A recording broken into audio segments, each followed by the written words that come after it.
Hello, everyone. Welcome to Cerebral Arcade. I am Stacy, and hi. It's been a while. It's been like a hot minute. Here, let me move chat over here so I'm not looking off to the side. Um, yeah. How is the latecing going? It's fine. Like, I think the real answer is I kind of put so much energy and like adrenaline and crunch into getting to the defense that now I have like no energy left, which is translated into like an extreme lack of motivation. So it's fine, it's going, but it's like a little bit like shipping a game and then being told you have to ship the game again like 2 weeks later. And I'm like, no, I've already done it. Hi, the pirate. How are you? Oh, good to see you. Yeah, so thank you all for showing up for sure. Oh my gosh, DJ, how are you? Kinetic and I were just talking about you and how much we miss you, and so it's really good to see you here. So I'm gonna reach out after the stream and chat to say hi. But good to see you. I'm really glad you're here. Um, so yeah, so I was oh yeah, of course, good things, TJ. We were just saying how amazing you are, and then I was saying I hadn't heard from you for a while, but also that I haven't really been online very much, so that probably makes sense. Um, but yeah, it's so anyway, that it's been a whole thing. I've kind of like just run out of steam, I guess, which is good for streaming though, because it's like it means that I'm in a space to just be like, fuck it, I'm gonna go ahead and stream tonight, I guess. You've been crazy busy. You haven't been online much. Gotcha. Yeah. Yeah, it seems like a lot of the streams that I was following maybe like 6 months ago, a lot of them are not streaming as much anymore. And also, my daily life schedule and also sleep schedule has really radically shifted in that time. So, yeah, I find myself like a little bit all over the place with Twitch. No, Tammy, not at all. Yeah, no, not at all. I'm happy to talk about the defense. I'm in a really good place where I think I've gotten enough distance from it that I can look at it fairly objectively. Like, I know I'm not out of the woods yet, obviously. My corrections and everything are due to be submitted a week from today. So you can actually see behind me on the table there, that is the printed out dissertation. It's about yay thick. But back in my days as a professional editor, one of the things was to always print out things that you're proofreading because you will catch errors on the page differently than you'll catch them like on a screen. So yeah, I did the thing. I printed out the entire dissertation, and a friend of mine on Instagram had said that doing this was a really big morale boost when she was like partway through writing. And I really wish I had done it partway through writing because, yeah, there really is something about holding like a giant stack of paper and being like, wow, I wrote this. Like, this didn't exist before I wrote it. That's really motivating, I guess. So. I mean, I'm actually getting sleep now. You know, it's weird. So I'm gonna say some things, and I just want to caveat them with I do not condone this. This is not how you should live your life. Do as I say, not as I do, etc., etc. I was doing a very, very unhealthy crunch getting up to the defense, and there is probably a way to write a dissertation that is not involved doing what I did, but I don't know how to write that way. So I am a person who writes under deadlines and does that really well, and it is very difficult for me to write without deadlines. And so I ended up in kind of like a crunch situation toward the end. Brendito, oh my gosh, so good to see you. Yes, I'm so glad you could finally make it. What time is it there? Yeah, it must be really late there. Uh, so anyway, so leading up to the dissertation defense, I would say at least 4 weeks in the last little bit there, I was pulling at least three like full all-nighters a week. And so my sleep schedule was just broken. Like, oh my gosh, 2:40 a.m. Wow. Well, thank you for joining. You're amazing for being here. That's amazing. So yeah, my sleep was just broken. And now, like, coming back into being able to sleep, it's like I don't know, I was just pushing on like adrenaline and coffee for so long that, yeah, things are a little weird. It's like, even though I technically can sleep reasonable, normal people hours, it's like my body still doesn't know how to do that properly. So it's like some nights are 14-hour nights, and there might be several of those in a row. And then the next night, like, I just can't sleep. And so then I'm in like a weird, 4 to 6 hour sort of deal. And like, yeah, I don't know. I'm still a little bit broken, but glad to be here. Normal people hours. Yeah, exactly. Um, yeah, I don't know. Sleep's always been a weird thing for me. I actually wrote a big blog post about learning I had ADHD last year, and one of the big parts of that is it really affects your sleep for a variety of reasons. Everything from like stressing about things and ruminating before bed to it actually like disrupting the delta wave patterns in your sleep, and like there are a bunch of different things. So sleep and I have never had a great relationship, but we had gotten into a rhythm where we were doing pretty well. And then yeah, dissertation kind of broke that. So I don't know. I have like a couple of vacations coming up in September, and I'm sort of hoping that maybe on the other side of those vacations, maybe I'll like be a normal human again. But we'll see. And I mean, to the point about the deadlines, like I think that's why I'm struggling so hard right now with getting these edits in a reasonable fashion. Like my brain's just like, I don't know, man, we just pushed really hard. Are you sure you want to keep pushing? It's not really urgent yet. So I don't know. I've kind of I want to say I've been procrastinating, but to be honest, uh, it's been so intertwined with recovery that it's a little difficult to use that word. So I don't know. I'm a mess, basically. But I mean, hey, last time I streamed, I was like, yeah, I'm going full on goblin person, and here I am, you know? Uh, yeah, Nightbot's popping up with the YouTube channel. So I do archive the streams on the YouTube channel. I would really appreciate if you're a YouTube person, you subscribing to my YouTube channel. I don't really use it that much, but I'd really just want to get to 100 subscribers so I can get a reasonable URL. So it would mean a lot to me if you would go and subscribe to the YouTube channel, just so that I don't have this absolutely horrendous thing that comes up in chat. That would be really amazing. So yeah, DJ, exactly. I'm just regulating my schedules. It'll even out eventually, hopefully. And the other thing too is I've really fallen off my running schedule, so I haven't properly been doing a running schedule for probably like 3 months. When I do try to run again next week, yeah, it's gonna be a whole thing, but it will help me sleep. So that'll be good too. Um, yeah. So how's everybody doing? How are you guys doing? Brendito, what have you been up to? DJ, what have you been up to? And Tammy, like I haven't seen any Scholars Play in forever because I'm a terrible person. So you'll have to tell me how that's been going and how your summer is and all of that. Other CM people that are with you, all of that. Running with legs. Yes, with legs.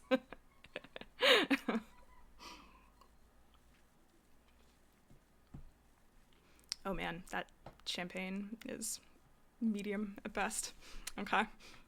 Well, we'll see how much of that we actually get to. Um, Settling in. Yeah, are you like on site? You have a new job. Are you on site at the new job, or are you just in Cali working remote? Like how has that been? And you're in South Bay, right?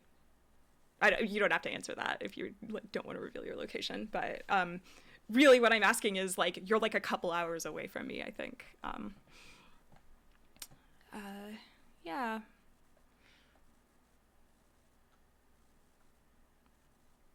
Yeah, in San Jose. Okay, cool. Cool. Yeah, I lived in San Jose before moving up to East Bay, and I liked it. It was okay. It just kind of it was a weird thing where like half of my friends were down in Santa Cruz, like 45 minutes south of me, and then like the other half of my friends were in Oakland, like 45 minutes north of me, and nobody was really like in San Jose, so it was kind of this awkward thing of like feeling weirdly isolated. Just waiting on normality so uni can start up. Oh man, so are you close to graduating? Is this your last year? Um, just work. Yeah, feeling that. Feeling that for sure. Um, yeah, I mean, and otherwise for me, it's just been final year. Cool. Yeah, I mean, PhD has been 100% of my life, and then everything that wasn't PhD has been puppy.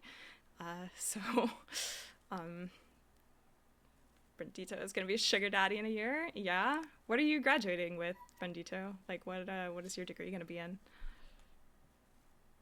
Had to change my dissertation, so I was told it's a 2-year project. Oh wow. Business technology. That's cool. And so you do like a capstone sort of like project thing to finish that out. Hi, Crane. I am live. Yes, good to see you.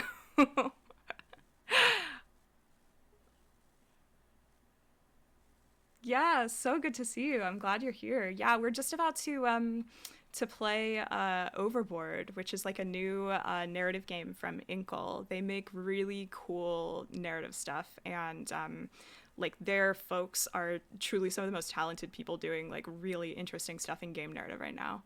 I'll wrap up my stream and join you. Oh, awesome. That's really cool. Oh my gosh, I'm so sorry. I'm like interrupting the middle of your stream, but yeah, it's great to see you. I would love to have you come and chat about game narrative. Okay, so I think I'll go ahead and dive in. So this game is pretty rad. I started playing it and I played it's like a very short playtime that you're kind of intended to loop through multiple times. And I played it like a couple times through and I was like, "Oh, this is too cool. I have to stream it. Like I can't just like play this off on my own. Like this is going to be a really fun game to play on stream and have people like helping make choices and stuff." So, yeah, so let me go ahead and pull it up here. Okay.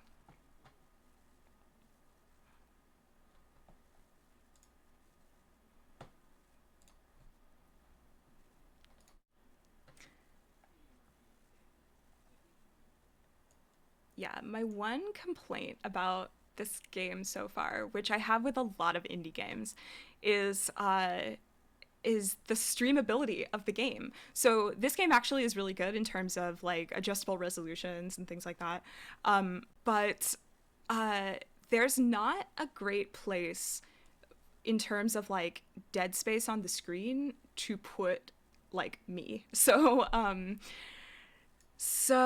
yeah, we'll just kind of go with it.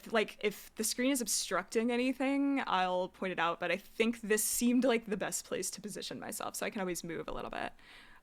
You're originally going to be making a system or methodology using fuzzy logic in coalition with sentiment analysis. Oh, interesting. To assist in quantifying qualitative data in business and systems analysis. So when you say quantifying qualitative data, what does that translation process look like? Because those, to me, like both of those have really different strengths in terms of analysis. So, I don't know, maybe this is a thing like we can chat about offline. That sounds really interesting. But also, like, yeah, I mean, so like okay, just parsing that a little bit and like all right, so you have sentiment analysis that you're using to like map some values onto statements or something, and then using fuzzy logic to do some kind of like clustering of that.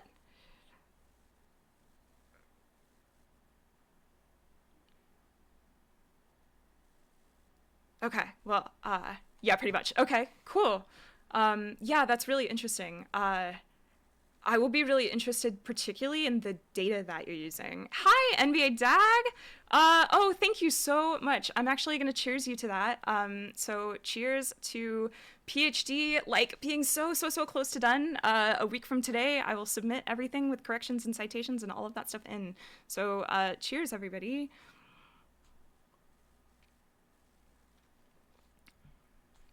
Yeah, that sure is. Oh, thank you so much. Yeah, DJ, I do not have like any good things set up on my my little bot, so we should chat about that at some point. But yeah, like I definitely need a cheers and a lurk and a whole bunch of things. I think the only thing that's set up right now is socials, because I'm lame. Yeah. See, DJ, you're amazing. This is exactly what we were talking about. How great you are. Base of it, using what people say to give their emotional responsive value that could more easily be used to weigh out opinions. Oh, very cool. Yeah, sentiment analysis I've like dabbled in a little bit. I did, I don't know if I can say this. I did a little bit of work for an unspecified company that I worked for, doing like sentiment analysis on reviews and stuff, and then using that to like weight different keywords, so kind of trying to match sentiment analysis to different features of a game.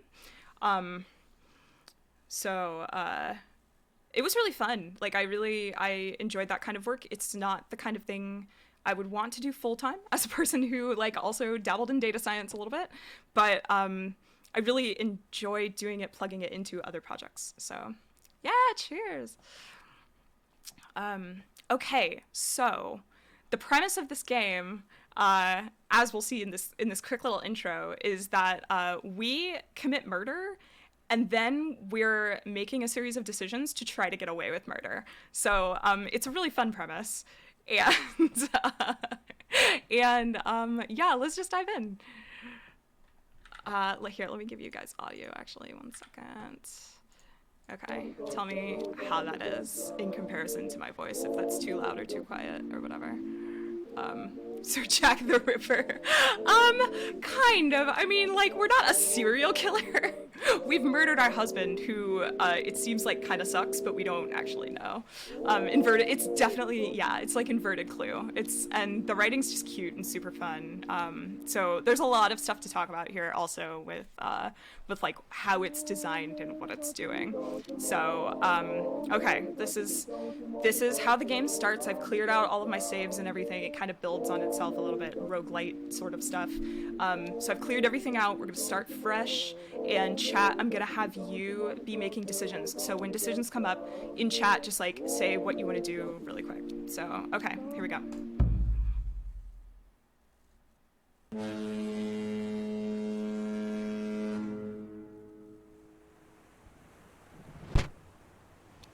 Okay, the Villanseys depart from America. Former starlet Veronica Villanzy, what a good name, set sail today for New York, accompanied by husband Malcolm. The pair, once dubbed a charmed couple, are now rumored to be in dire financial straits after a string of poor investments. Here's to more luck in America, lovebirds. Yeah, Cluedo's weird. Honestly, like, every time I hear it called Cluedo, it takes me a second to do the inversion, and that's weird. So, I don't know. I'm sorry, Brendito. I think we're right. I'll give you guys that tic-tac-toe is a weird thing to call that game, and Noughts and Crosses does make more sense, but, like, Cluedo's just weird. Read that in an old-timey radio voice. Decaf Jedi! Oh my gosh, hello! So good to see you.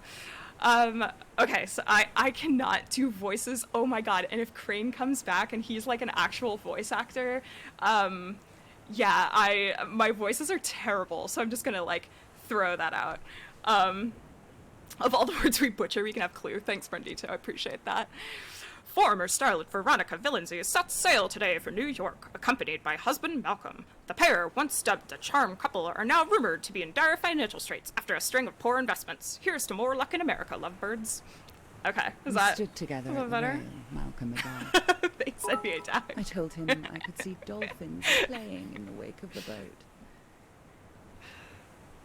He leant over to see them. All right, and we get this as choices, which is great for that kind of like visceral feedback.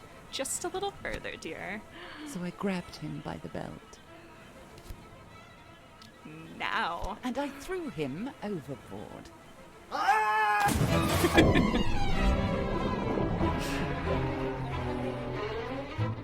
Yes. So this is the beginning of the game. Isn't that great? There is like just a smidge of voice acting right there at the very beginning. But I love that because it's such a concise, good way to like set up the action just like right away. So.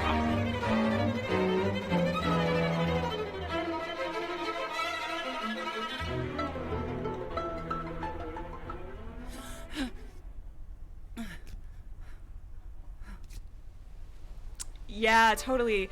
Big Murder on the Orient Express vibes. And I love it because, like, that's public domain music, so to, like, have it mixed that way, very cool. One thing that Inkle is really great at, both with this and with their other games like 80 Days, is they're really good at kind of taking kind of pulpy premises and, like, injecting it with this very, like, highbrow literary aesthetic, and I really love that about their stuff. Villenzy, and she's the villain, and she's us, right? Okay, so guy's knocking. He says, "But everything all right. What should I say?" And so this is super interesting as like a choice space because with Telltale design, we were always like trying to create choice spaces that were really spread out among different kind of characters that you could role play. We called them role play rails. And so the idea was like if you're building a choice space in Batman, you want to have a choice that allows you to be like the vigilante Batman, and one that allows you to be merciful, and one that allows you like kind of these really different directions for your character. And this game is so interesting because all of the choice spaces are extremely subtle. And so it's like the difference between who's there and don't come in functionally are probably going to do the same thing, but the thing that changes is like the slight inflection and what that might say about like what our motives are and how we're trying to hide them. Okay, don't come in. Yeah, totally. Of course not, ma'am. Wouldn't dream of it. Captain says we put into Liberty Island at 4 p.m. and breakfast is still being served, ma'am. But only until 9 o'clock, and it's 8:11 now. Damn it, Veronica, you've overslept. So what should we say to him? Hi, Kineticorn! Audio isn't working, but want to say hi, I'll jump in soon. Cool. Okay. We've overslept. So do we say to the guy, thank you, I'll let my husband know, or go away now? And this is super interesting too, because like at this point in the game, thank you, okay. At this point in the game, we don't know how much of this is going to be remembered or reflected in the system. So we should be thinking carefully about our actions for sure. Okay, we can adjust text speed, cool. Be calm, act natural, maybe no one saw anything. We can look around the cabin or get moving. It is 8:16. What do you guys think? Also, I'm gonna move you over to my other screen really quick. Yeah, it's a little easier for me to see you over here. Okay. Dilly dally. Okay, let's look around the cabin.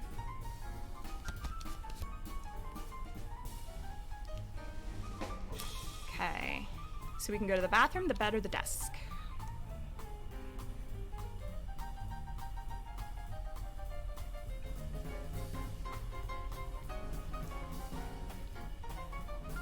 Desk. Okay.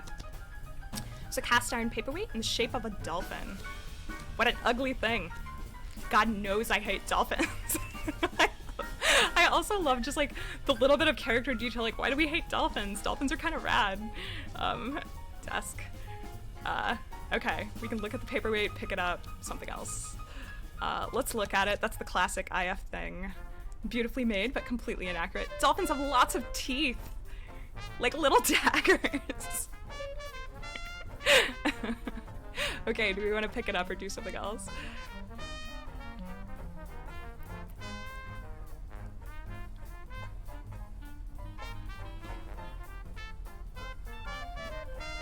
Okay, if no one says anything, I'm just gonna pick it up. Okay, we'll pick it up. Sweet George Brown on the soundtrack. I know, I love it. Like the jazzy vibe is like so perfect. This thing is horribly heavy. Alright, it doesn't look like they want anyone to steal it, but who would want to steal this horrible thing? I don't know, I think it's pretty cool.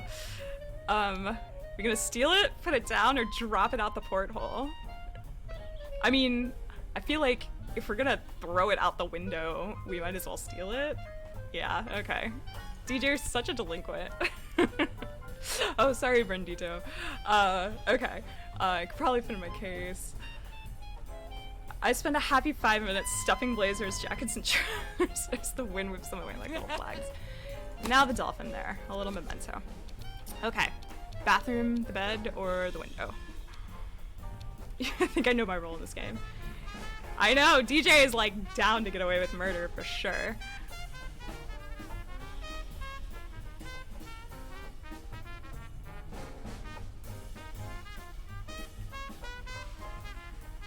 There's a lot of great, very smart setup here. Like there being rumors that you as a couple was struggling, that could cast doubts, totally. Totally. I catch a glimpse of my reflection in the mirror as I slip in the bathroom and I quickly look away. Don't even want to see myself. There were tablets on the counter. Sorry, I clicked through that too quickly. I can fix my face, look at the tablets, or leave the bathroom. If we get away with stealing, murder is the next logical step. Totally. Career criminal. I mean, I don't know. As a woman, I'm like inclined to say we should probably fix our face.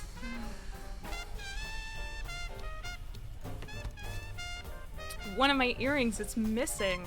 One of my diamond earrings. Oh no. Shit. So we have one earring in right now. We can pocket the other one, we can do something with the tablets, or we can leave the bathroom. It is evidence, isn't it? Find it. Okay. We will try to find it, for sure. For the one that we still have in our ear, I think we should pocket it. We should probably not walk around wearing one earring. That's just me. Exactly. I agree, NBA Dag. Don't look out of sorts. Alright, we'll slip the earring in the pocket. There's some tablets. Check them out. Sleeping tablets, strong ones. Veronica's little helpers. It's a wonder I woke up at all. You can read the label, pocket them, put them down. Toss the earring out the porthole. That's a good idea, Brendito. We will totally do that. Okay, we'll pocket the pills. Okay. So we want to throw stuff out the window. Toss something overboard. We're gonna toss the earring. Do we want to toss the sleeping pills? Do we think we might have to give them to someone? We might. Yeah, okay. So we'll keep the sleeping pills. Okay. So we tossed out the earring. We're keeping the sleeping pills. We can look out across the water or do something else. It is currently 8:53.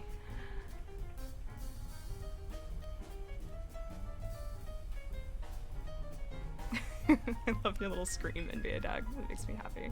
Alright, let's do breakfast. Let's do it.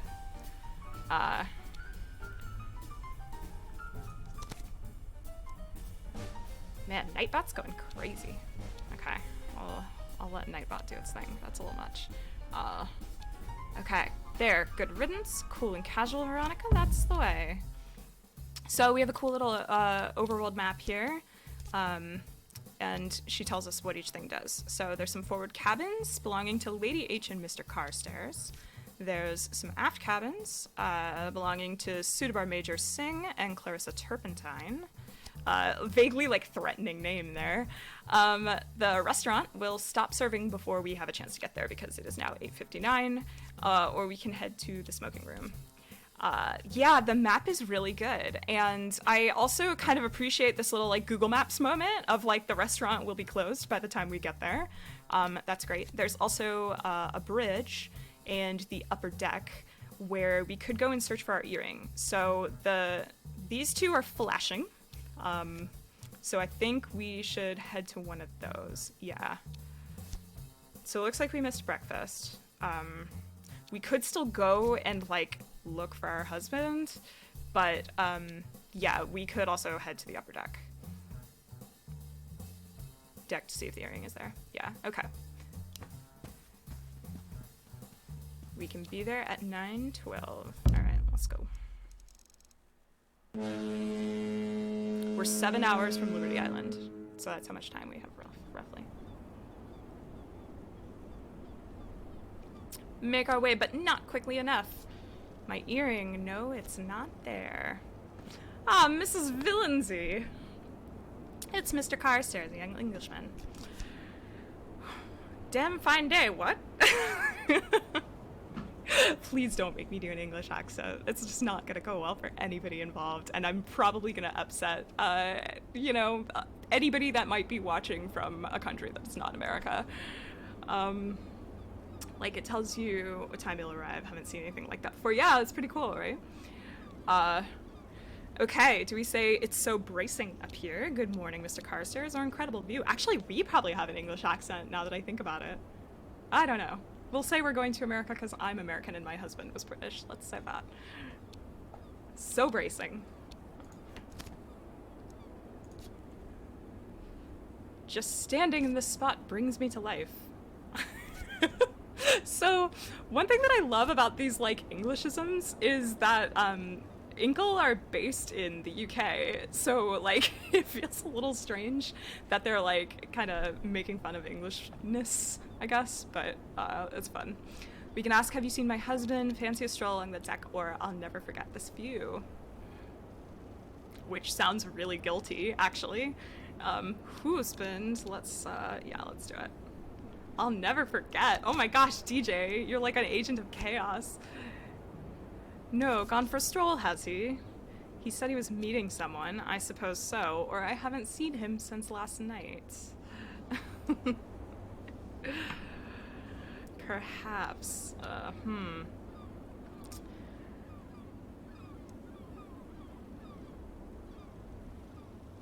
Yeah, okay. So, yeah, it feels like the least committal of these is the I suppose so. Yeah, meeting someone does feel like it might, I don't know, set us up for some outs or something. Yeah, he said he was meeting someone. Ooh, sounds intriguing. Yeah, we are already alarming people that husband is gone. I'm sure you'll bump into him soon enough. Can't get far in a tug like this. Lovely to see you as always. I'm gonna take another turn, I think. Okay, so we can check out the rail, check out the deck, or head back down. Yeah, exactly. So this will be the first time I think that we alerted somebody that that our husband is missing. It's like 9:30 a.m.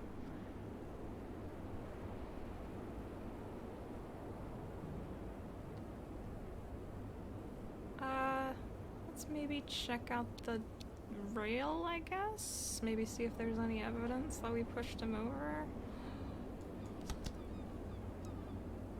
Leave it too long, people might see it as he's missing and you took all day to bring it up. It's true. It's true. Yeah, I kind of love that, like, there's a lot of strategy in, like, very subtle differences between these different choices. True, yeah. Okay, just dolphins. She hates dolphins so much. Who would fall for such a thing? Fall. Oh my god, we laughed at our own jokes, too. From somewhere below, I hear the sound of a girl sobbing. We can look over the rail, wait by the whale, or lean away. But wait a bit, yeah. I mean, we could have, like, told the guy who knocked on the door first thing. We didn't say it then, but yeah.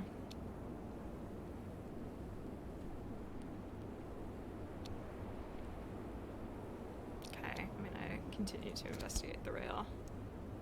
Just below the rail is an open porthole. It must be Clarissa's cabin. I can hear her sobbing. Clarissa's cabin is directly beneath the upper rail. Clarissa is crying about something. Okay.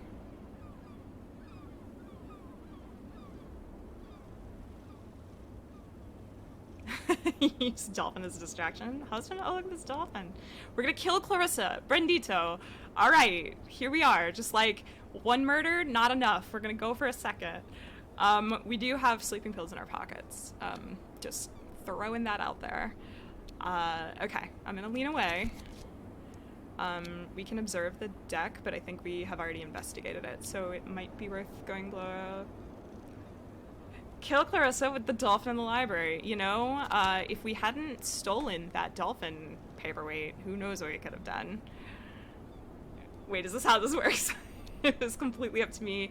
Get on the lifeboat and sink the ship. Good lord, you guys are like maniacs. Okay.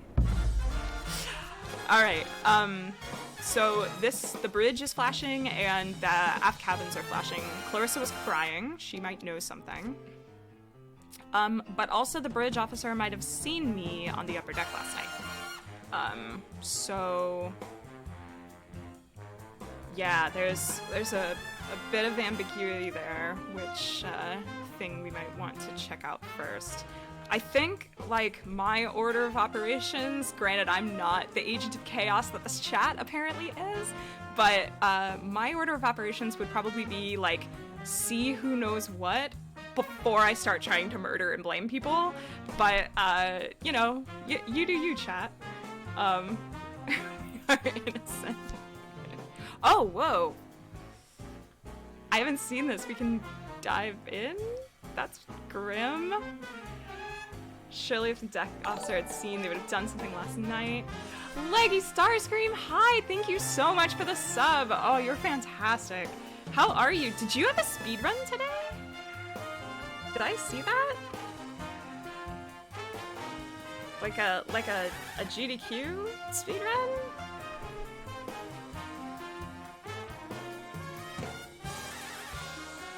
Yeah, so friends in chat that don't know Leggy, I was on GDQ this evening doing Final Fantasy 1 for PSP. How did it go? Congratulations, that's so exciting.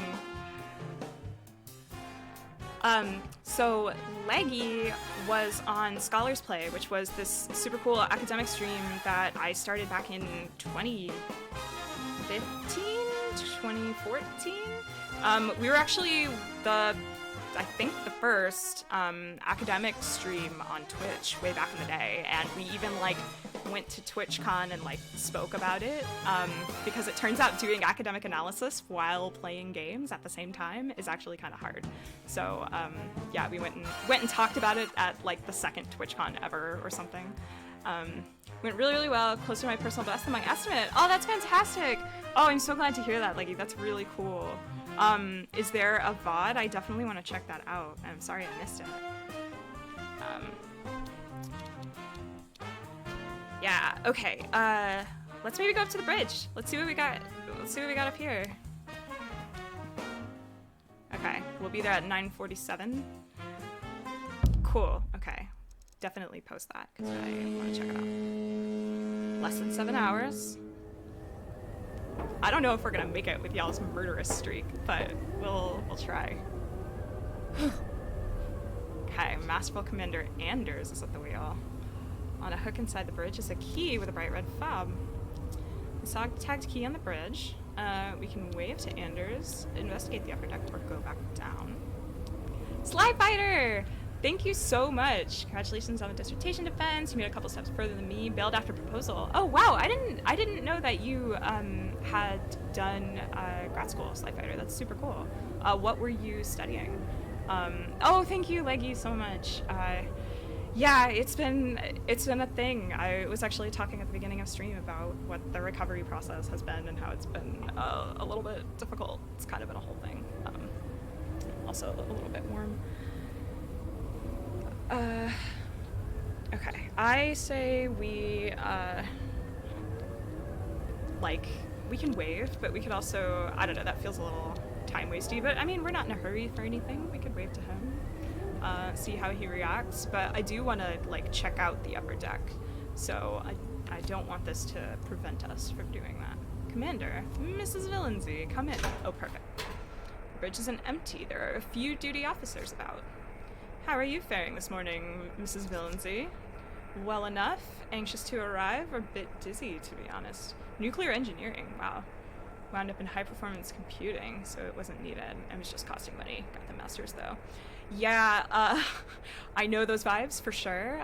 What's weird is that I got an MFA, which is actually a terminal degree, before doing a PhD. So I got an MFA in game design, and wanted to become a professor and go the academic route. So I decided to do the PhD, and that would open up the largest number of academic jobs to me.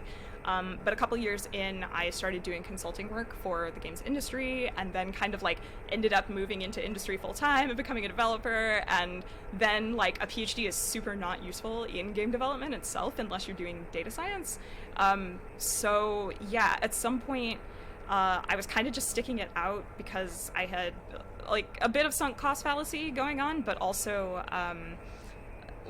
yeah, there was a part of me that's well, the games industry is kind of a tumultuous field, so if I ever want to go back and do academia, it'll still give me the greatest number of job options. And so I went through a big valley of, oh, is this even worth it? I might not continue. And then once I started my own company, it actually has the fact that I was in a PhD program became a really useful selling point for investors and investment pitches and decks and stuff.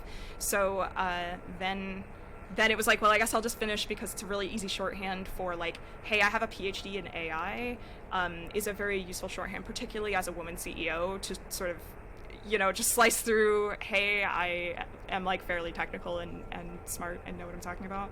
So yeah, I've been on the roller coaster of is a PhD even worth it, and should I do one? And I'm definitely in the camp of people should not do PhDs unless they know exactly what they're going to do with them on the other side, because particularly in America. I mean, in Europe they're a little more of an actual job, and so there's a bit more argument there. But yeah, in the States it's a tough sell unless you tangibly know what you're going to do with it on the other side. It's just such a long investment.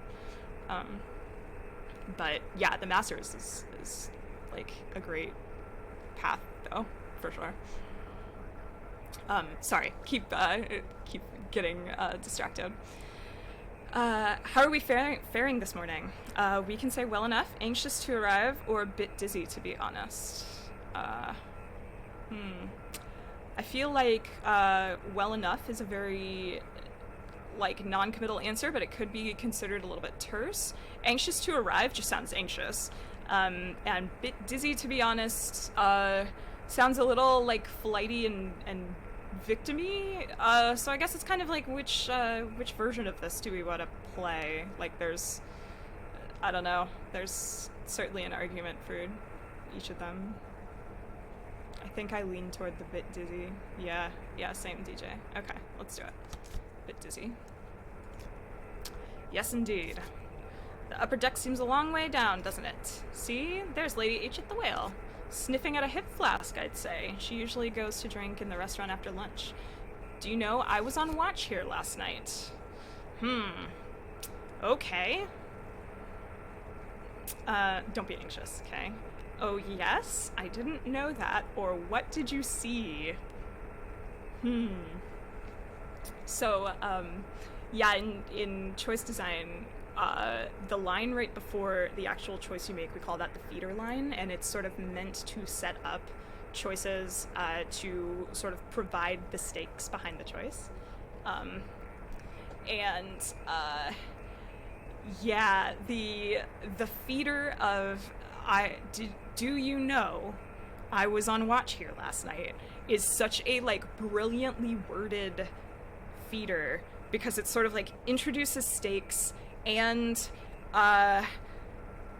asks it in the language is so ambiguous in kind of the best way, because by making it a question, it's like it can be read very hostilely or inquisitively or like flirtatiously even. Like there's such ambiguity in language, and it's really cool that that Inkle's really leveraging that in this choice.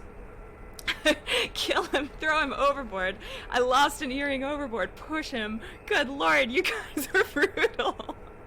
I think y'all have seen like one too many murder shows or something. Smash his head with the dolphin. Oh my, no, we put that in like our husband's coat pocket, which is great. We totally like subtly blamed our dead husband for stealing that dolphin that we hate, so I'm not sure why we stole it, but it's cool.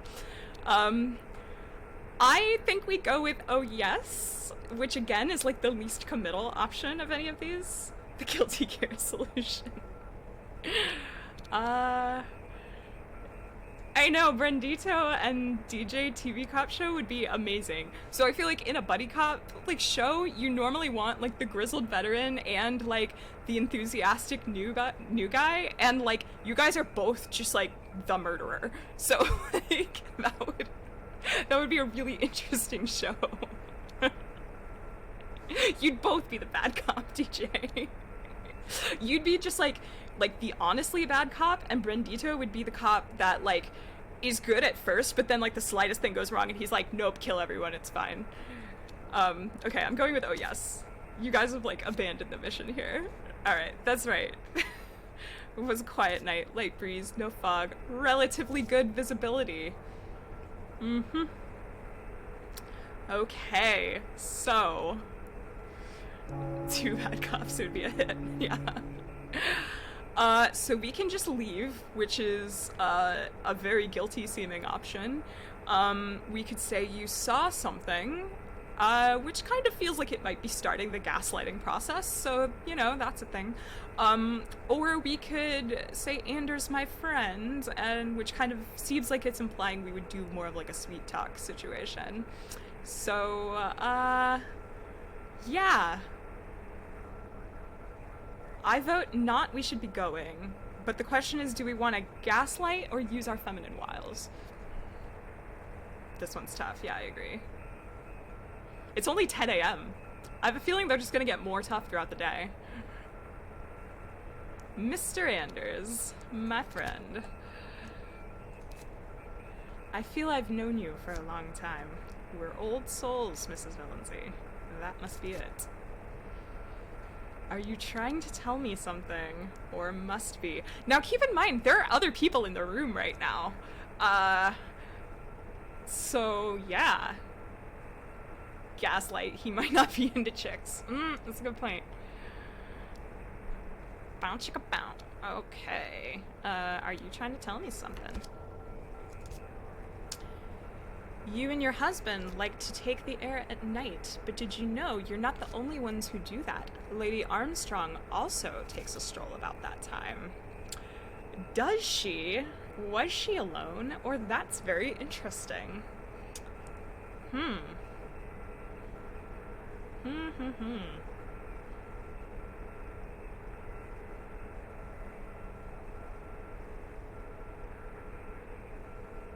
Yeah, Lady Armstrong is the one with the hip flask. She was drunk.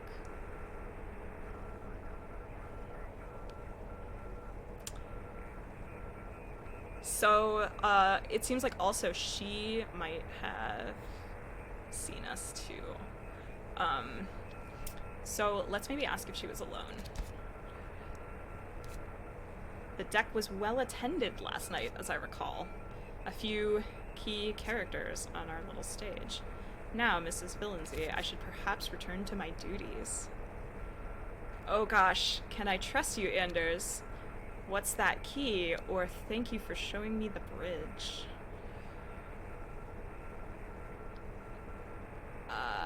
Thank you. Okay. Perhaps you could show me more later. I would like that very much, Mrs. Valency. I usually do my rounds between 11 and 12, At about past, I could be near your cabin. Perhaps you might be in. Again, other people in the room.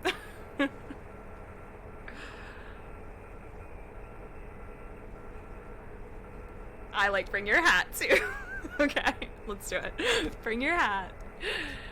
I like your hat. Of course, ma'am. Until then, good day, Mrs. Valency. My goodness. Okay, I think we should go talk to the drunk lady. Make my way back down the ladder. Bring your hat. All right. Cool. He gets all the married ladies, apparently so. So there's a person in the smoking room. These two are flashing. So Anders suggested he might call on me around 11:30, so we have a little bit of time to kill.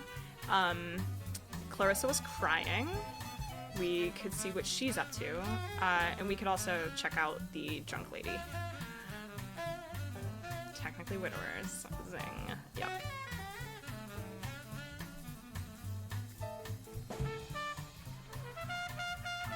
What do you guys think? Drunk lady? She is closest too. So yeah, we'll get there in just a couple minutes.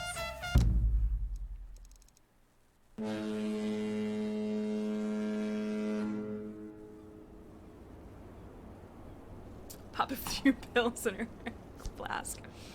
My earring? No, it's not here. I'm standing by the rail as Lady H swans by. What a good verb. Swans. Ah, Veronica dear, are you quite well? You look awful. Thanks. We can say, oh do I, so do you, or my husband is missing. I like her little cute fur thing. It's very cute.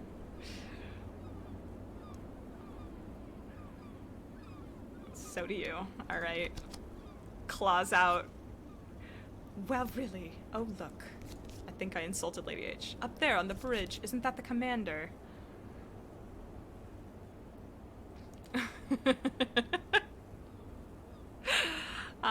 You mean Anders? I should be going, or can he see us down here? Well, we know he can see us down here. Do we want to... this feels very, like, personal, and if we're gonna have an affair with him in, like, an hour, maybe we want to keep our amount of people that know about that, to a minimum. I will go with it, DJ, if that's what you want. You mean Anders? Swoon.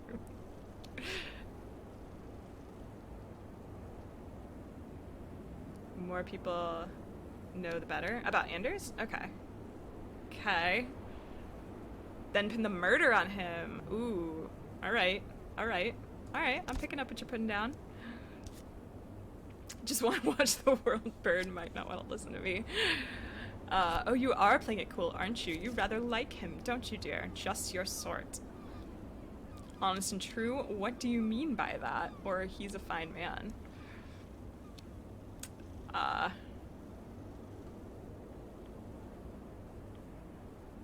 Yeah, I'm kind of inclined to do the confrontational, what do you mean by that? He's a fine man. Okay, I'm gonna listen to Brendito. He's got a plan. He's a fine man. Is he now? Well, how well you know him, really, I wonder. Does Lady H know something about Anders? Interesting. Okay, we still have an hour, so, let's maybe go check out, Clarissa, who was crying. Unless there's something else you guys want to do. There's a chapel with somebody in it. And the smoking room. But yeah, I'm leaning toward interrogating Clarissa. Okay.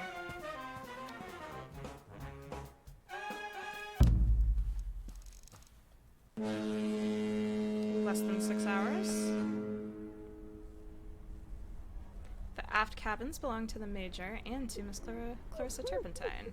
There's sobbing coming from a nearby cabin. We can listen to the Major's door, Clarissa's door, or leave. I vote Clarissa. Okay. Do we want to knock or listen? Like creepers.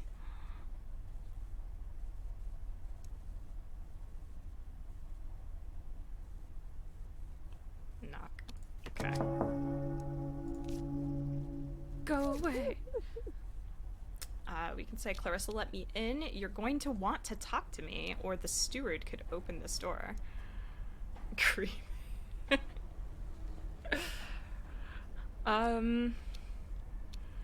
Yeah, so this is an interesting one because as the player, we have less information than our character does, where like our character clearly knows this person, and we don't. So, yeah, Clarissa, let me in.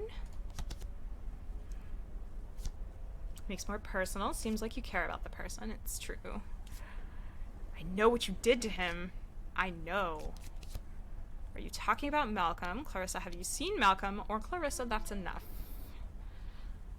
Yeah, this choice is an interesting one because it's the repetition of certain words across choices. Like normally when designing choices, that's a thing we try to avoid to make the choices feel as distinct as possible. And by repeating words among them, it actually is like drawing attention to how similar they are, which in a way is also kind of pointing out how subtle the differences are between them. Which one? Clarissa, have you seen Malcolm? Or Clarissa, that's enough? That's enough. Okay. Stop this unsightly performance right now. You're heartless. Absolutely heartless. No wonder he did what he did. What did Malcolm do? Or what did you see? Or we can't talk like this. Naming Malcolm admits something has happened. Yes, my partner is right. You guys are a great duo. That's fantastic.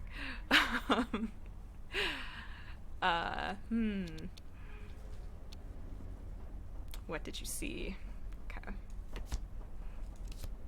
Please tell me. Go away. Okay, now all of these are focused on him. Did he hurt you? Do you know where he is? Or he didn't sing to you, did he? She might think he jumped. What did he do?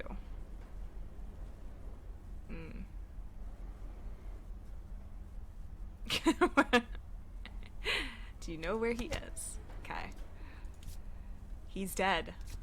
You must know that. Clarissa knows Malcolm is dead. Go away, leave me alone. She collapses into floods of tears again, enough to spoil her bedsheet. How can she know? How much did she see? We can knock on her door again, but it's also, like, just about time for our rendezvous if we want to try to make it back for that. She thinks he jumped. Yeah. Step away. Alright. Let's leave. Head back to our cabin. I want to see the spicy rendezvous. I'm just saying. Boots call. Okay.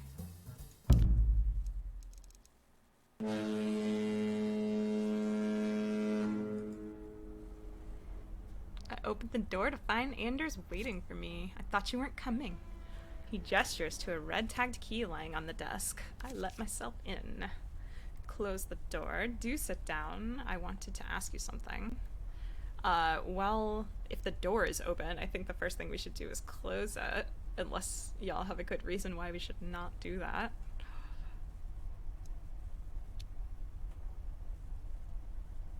Yeah. Okay. Push the door too. We won't want to be disturbed. Oh my. Do sit down. I wanted to ask you something. Or kiss me, Anders. 6 minutes later.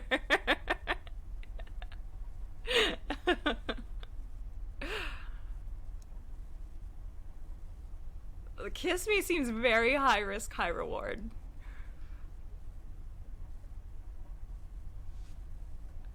Oh man, alright, let's do it. Yes, ma'am. Oh my gosh. She plops on the bed. Anders tosses me onto the bed and starts to undo my buttons. My goodness, he doesn't ask for permission. No more than I asked Malcolm for his. I'm like, Malcolm, I'm not going anywhere. I do exactly as he wants me to. I fall for him right where I stand. Oh my god, legit was 6 minutes later. Oh, okay. Then he puts his hat back on. Ah, okay. Bed's all rumpled. That's it. Okay. Strict rationing aboard ship, ma'am. He gets to his feet and heads into the bathroom to wash his face. His passkey is still on the desk. Sing quietly to myself or get up out of bed.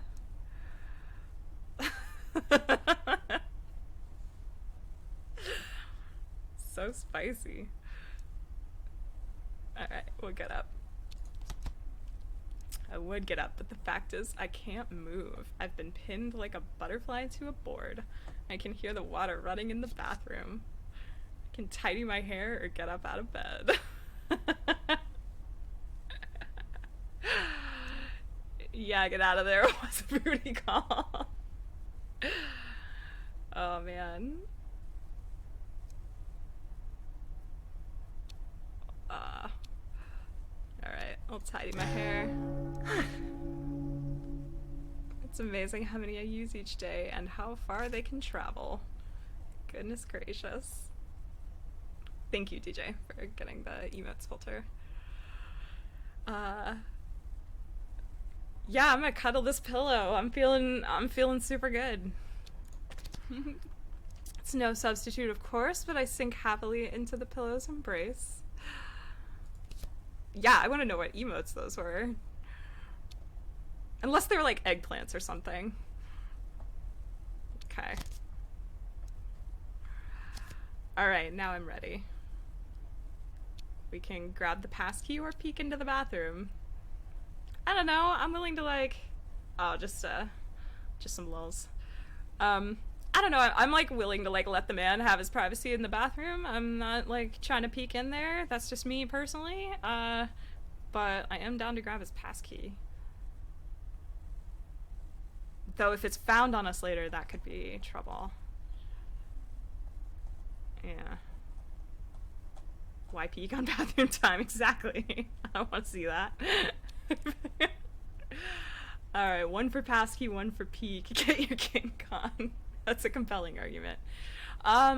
So what's interesting is that this is only the two choice, right? Because like normally I would not want to peek in the bathroom, so I would just choose the other choice, but there's like a real disadvantage if we're caught with the passkey later. But also the passkey would be useful potentially to get into people's rooms if we wanted to plant evidence. Actually, that could be really useful if we wanted to plant those sleeping pills on somebody. So,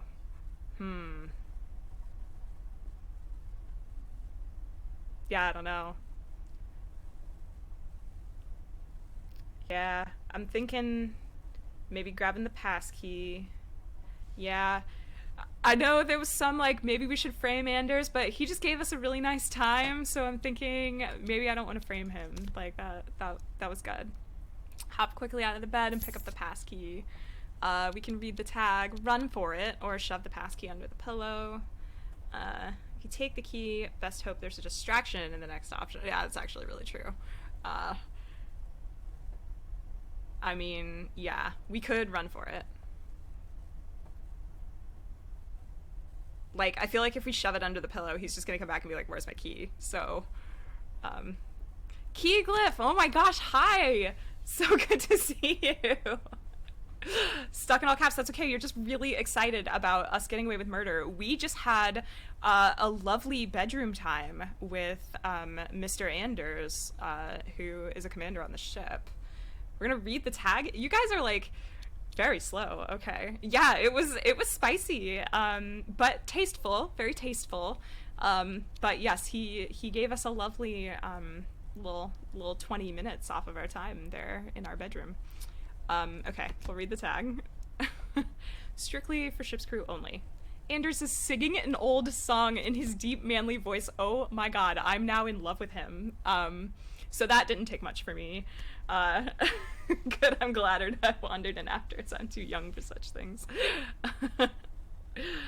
uh, manly. Yep. Yep. Yep.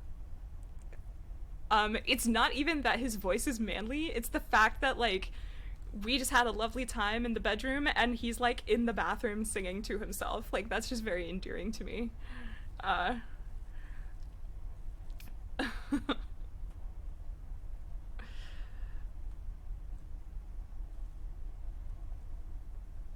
Also, I did not mean to call you guys dumb. That was not at all what I was implying there. Okay. Pillow.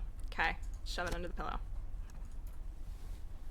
Just as he returns, we can lie back down or say, "You look perfect, dear." I did defend my dissertation, yeah. Did the defense just happen, or did you just get through the whole process? So I am in between. My defense happened a week ago, and it took me several days to sleep and become a human again. And now I am just kind of human enough to stream and things. And I actually submit everything a week from today. So yeah, it's like soon. Actually, this big stack of papers on my coffee table behind me is like the printed out document that I'm like editing with a red pen, old school style. Oh, thank you, Keeglif. That's so kind. Yeah, it's been a lot. It's been a lot, and it's certainly taken me 6 years to get here. So yeah, it's a lot. Wait, what do italics mean? Italics just mean it's an action that we're gonna do, like not a thing we say, I think. Another 6 minutes in Anders Heaven, we could try for it. I mean, I'm down to like spend the rest of our 6 hours just trying to romance Mr. Anders. You look perfect, dear. Good show. So British. Straightens his tie. He takes the key from under the pillow, trying to keep a little longer, are we? He slips the key into his pocket, salutes, and out he goes. All right. That's a cheering crowd. Thank you, Keycliff. I only drew in 2 people, but there are more. You have to paint them in with your imagination. Totally. I'm picturing a crowd, Keycliff. You're awesome. Yeah, Anders is just like wise to our tricks. He was having none of it. We can sigh or giggle. This option is the cutest thing, by the way. I absolutely love just a totally pointless choice, but we would call this reflective choice. Since it's probably not going to alter any like game state model underneath this, but like is kind of just here for our own personal roleplay. Wish I knew the tone of the sigh. Yeah, we were talking earlier actually about how this game really leans into the ambiguity of language in a lot of really interesting ways. And sigh is one of those that's so ripe for it. Like, as a matter of fact, it's a thing that I use a lot when writing procedurally because there are so many ways to interpret it that it's really useful for reuse in a bunch of different contexts. Is it a sad sigh or a lovesick one? Dichotomy kind of suggests it would be a sad sigh. Yeah, totally. It's interesting because, like, I think in a normal choice space, it would suggest that this one is a little more sad and then the giggle's a little more happy. But this game has so far really leaned into very subtle differences between choices. So it's also set that up. So it's kind of like, it's just like leaning hard into that ambiguity. Hey, Kinetic, good to see you. Is there an eye roll with the sigh or not? Yeah, I'm gonna go with giggle because I'm really happy about that whole encounter. So yeah, let's giggle. How naughty though? How naughty? Do you feel like the game should broadcast tone and player choices if it's not a game that's purposely advertising itself as ambiguous? It's a really good question. I think, yeah, I think for this game, the ambiguity is good because it adds challenge. Because this game is, like, the premise of this game is we have murdered our husband and we are now trying to get away with that murder. So each person we talk to, there's an element of danger in it. And so on the one hand, you want the choice to advertise enough that you're not going to feel undermined when you choose it. But at the same time, the fact that the differences are so subtle makes you stop and like strategize and think about why you might be choosing one thing over another. So in this particular case, I think that the ambiguity adds to it, but in a lot of games, I think that would not necessarily be true. I ask because I think we've been conditioned by games with choices like this to broadcast tone so that we can make the choice that fits what we feel. Yeah, totally. Okay, so we are in our cabin. It is 12:15. There's the bed, the porthole, or we can leave. So the bed is actually kind of an interesting problem for us because it was unslept in and now it is rumpled. And that is good if no maids came between this morning and now. But if maids did come between this morning and now, then that's kind of bad. But we have such different feelings if we only have more than 3 or 4 choices.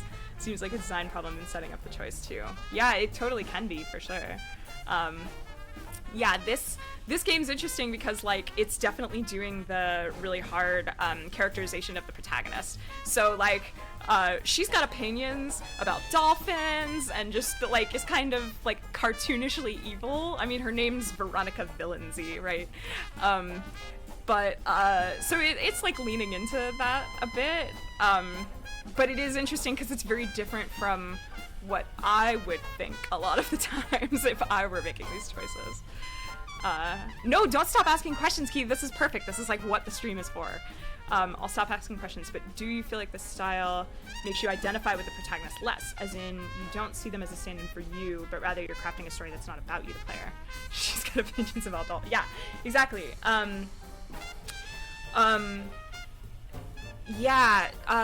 So it's interesting because it does create a bit of distance between me and the protagonist, but that distance is, like, mended a little bit by virtue of me taking actions for that protagonist. So, I mean, and that's not uncommon in games where there's a really strongly defined player character. Like, I mean, I think even in Telltale games, like, they do a lot of work to try to set up, like, you are Batman and to get you in the headspace of role-playing that. But like, yeah, this one is kind of interesting because, one, it's asking you to roleplay a villain, which is a thing a lot of players are uncomfortable with unless you give them a lot of permission to. And I'm not actually sure this game has given us that much permission at this point. Like, and what I mean by that is, you know, something like, even like Goose Game, right? Like, by virtue of Goose Game framing the protagonist as a goose, which you know are kind of, like, crappy creatures, and all of the fun in the game is kind of like terrorizing people, and it's really pleasurable to do that. It gives you a lot of permission for it to be okay for you to, like, mess people's stuff up and, like, terrorize children and stuff. This game's just kind of like, we've murdered our husband. Okay, now we're trying to get away with it, and it's put us in the role of, like, you've murdered your husband, so try to get away with it. But it doesn't really feel like, it hasn't, like, set our husband up as evil or anything like that at this point, right?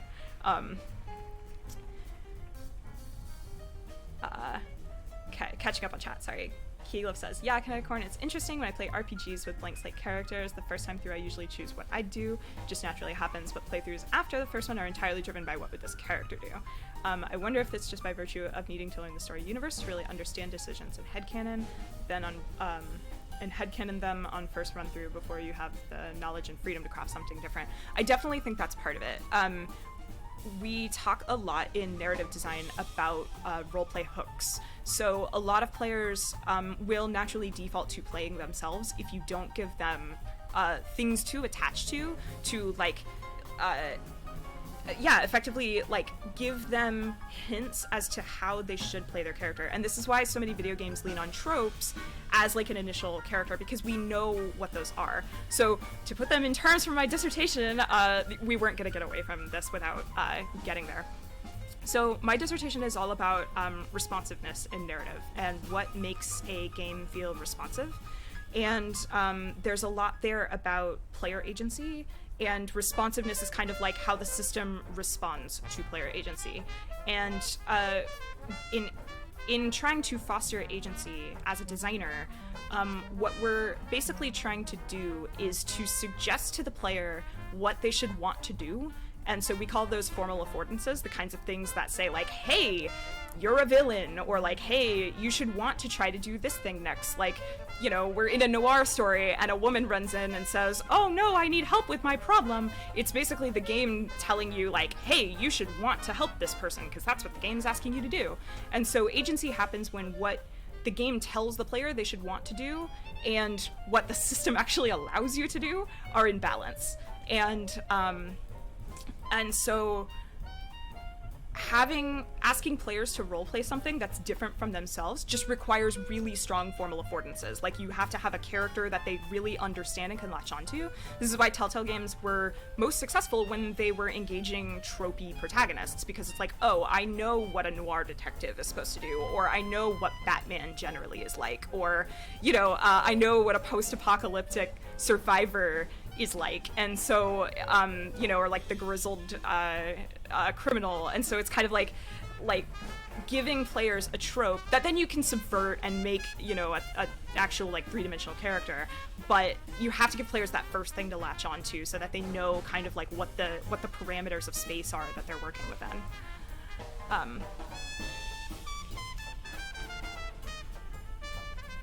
Okay. Catching up on chat, sorry. Heeglyph says, Kinetic, do you feel like your games mostly want you to make your decisions? I think this is where role versus role in RPGs is important. As a great boss of mine used to say, you can offer roles, not roll, to decide who you are. Both are great, but one is easier and powerful in stories. So interesting. Yeah. Oh, that's interesting. That's super interesting. I think most games, which I'm involved with at least, we want you to be your version of that character, never whatever you want. Exactly. You can't let players be whatever they want, because we can't uphold that promise, so you don't want to promise it. Which is why it's building on choices in depth. Like, make simple decisions everyone knows, like make a person merge with the player character, exactly. Because I definitely find that random rules give my imagination, inspiration, freedom. Without random variables, I'm just kind of bland. Role makes good emotional connection, like a movie. Role, it takes imagination, just a different approach. Yeah, exactly. No, for sure. And I think for me, it's like you want players to attach to that character, understand what their parameters are quickly, and then give them a defined space to work within so that they know what their boundaries are, and then throw in random stuff, right? And then be like, okay, now that you've role-played this character a little bit, you know sort of the direction you want to go, kind of like we are now. Like, we have just had a fun tryst in our hotel room, and we are like carrying pills around in our pockets to maybe frame someone, maybe kill someone. We'll sort of see where that goes, and we know we hate dolphins. And so, like, this is, like, we are certainly throughout the day, it's only been 4 hours, and we are definitely, like, descending into villainness over the course of these decisions.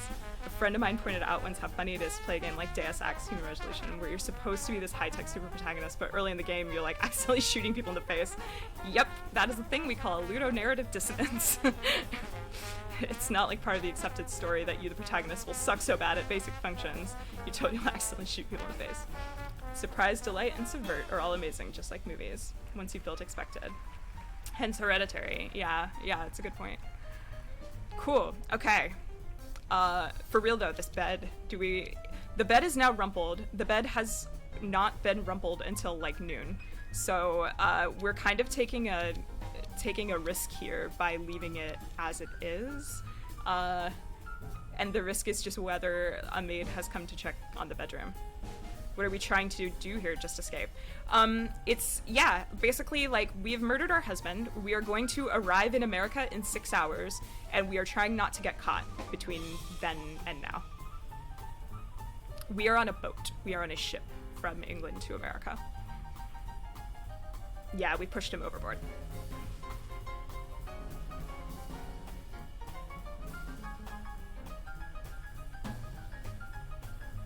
We'll have to roll into a stream and hear we murdered our husband. Hi, Jagpag, great to see you. But that's the premise. We have murdered our husband.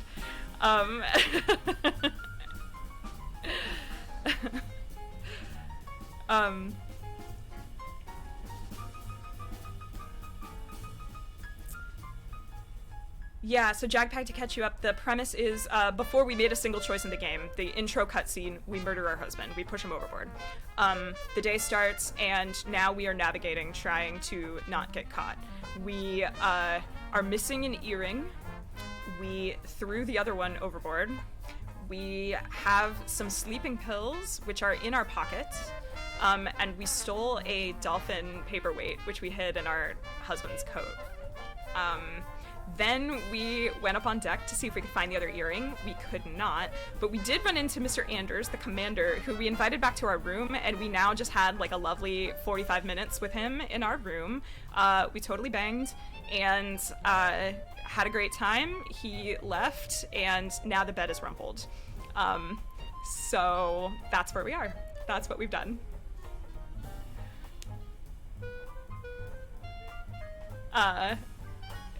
Yes, DJ and Brendito are like on a path of chaos right now.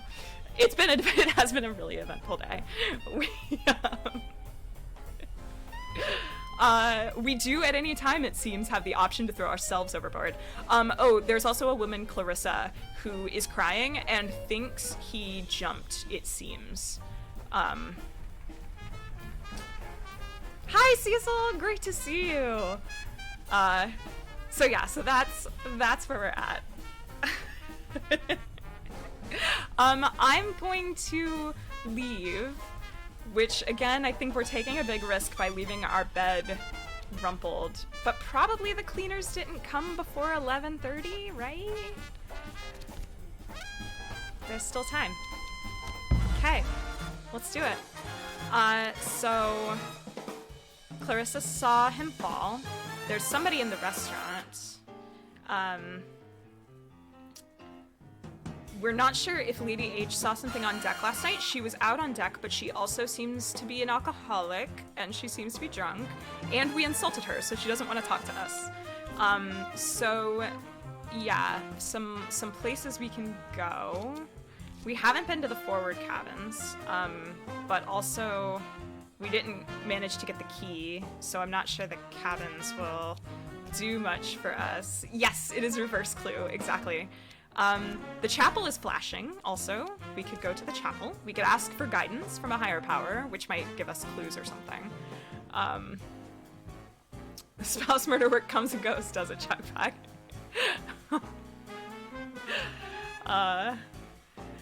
Okay. I am leaning. There's nobody in the smoking room, a quiet room where men play cards. And then I don't know who this person is in the restaurant, so, yeah, I might just go and check this person out. I'm kind of choosing a choice at random here. After, it's just Lady H. She's not going to want to talk to us. So, we do have those pills. I could try to slip her one, which Brendito was sort of pushing for. Go chapel, bring drugs into communion, wine, the whole ship. I am curious. We could go check out the chapel. I don't know about the communion wine situation, but we'll go check it out. Yeah, the Big Van Jazz Feel is great. Very era appropriate. Small chapel is tucked into the very bottom of the boat. I fall to my knees and bow my head. Our Father, who art in heaven, hallowed be thy name. Thy kingdom, something heaven. Wow, okay, so we're very religious. That's what you've got. Oh my gosh, this typeface, this is so good. This is schoolgirl stuff. What do you want? I love the cross talking to us.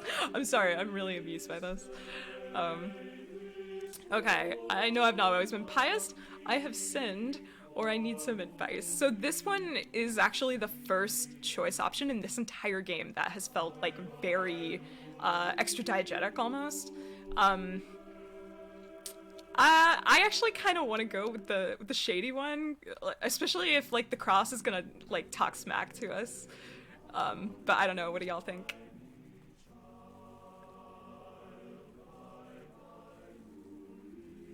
Okay.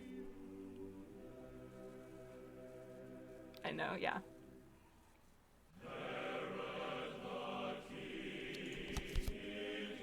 Okay. I know I've not always been pious. Not always been. And I've not always been a small antelope called Listen, just get to the point, lady. Okay.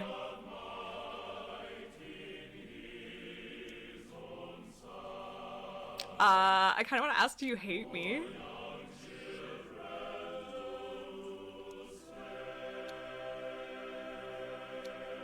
Okay, doing it. Do you hate me? No, I love you.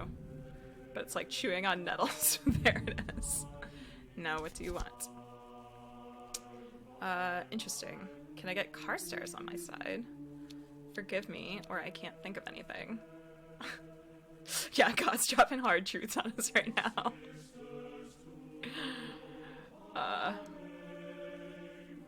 Okay. I can't think of anything. Okay. Good. Wow, look at these serifs. Those are intense. It's like a little dragon. That's great. The alms bowl. Are we gonna steal from the alms bowl? Oh, I don't know. Oh, I think maybe we should just leave. DJ, I knew you were gonna say that. The alms bowl by the door is intended for donations. The money goes to an orphanage for children of lost sailors. DJ, we are not stealing this. Must be at least 200 in it? No, we're not stealing that, DJ. No. Okay, whoever votes next, I will go with what you say. I don't know about DJ. He seems sus.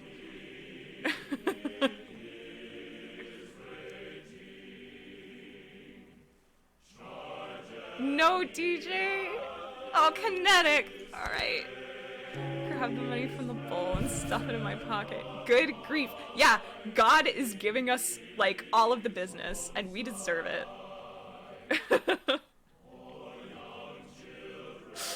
Oh. Jeez. Goodness gracious. Alright, yeah, exactly. Keyglyph, I know. Rip my salvation, indeed. Okay, so, yeah, I kind of want to talk to Carstairs again. Yeah, go buy a nice dinner. DJ, you're the worst. Plant the money on Mrs. H. Oh, that's spicy. Okay, okay. I'm picking up what you're putting down. Surf and turf. Okay. Alright, alright. Let's do that.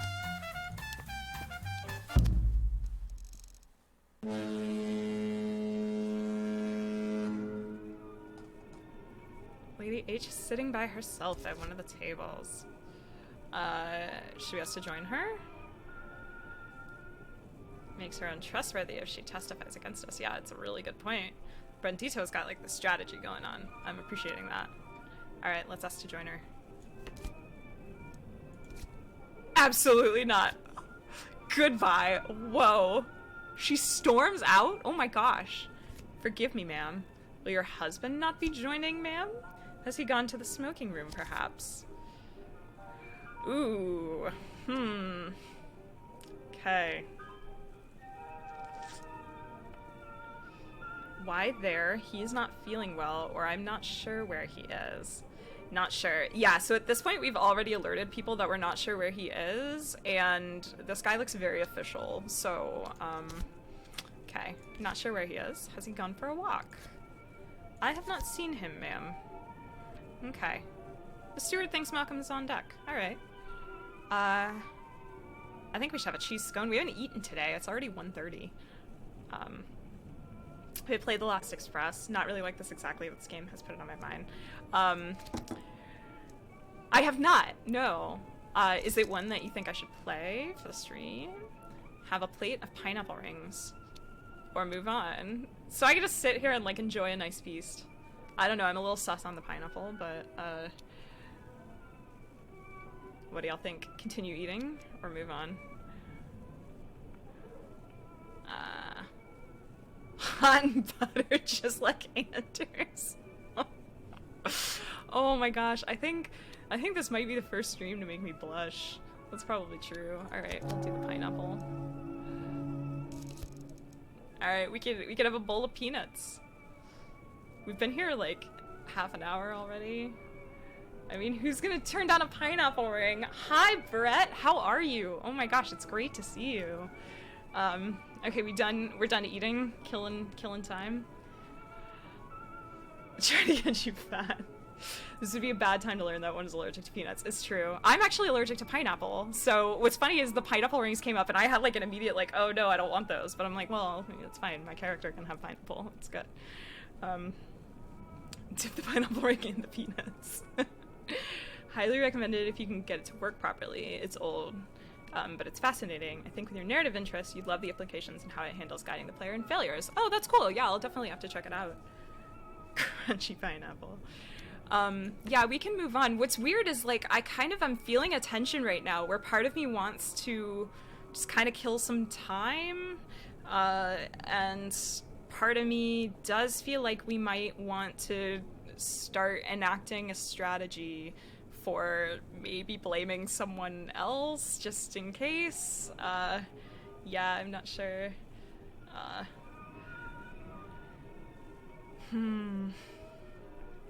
Kill some time. Bet you're real good at that.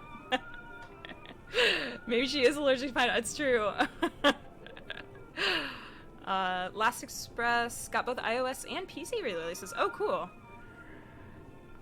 97. Wow.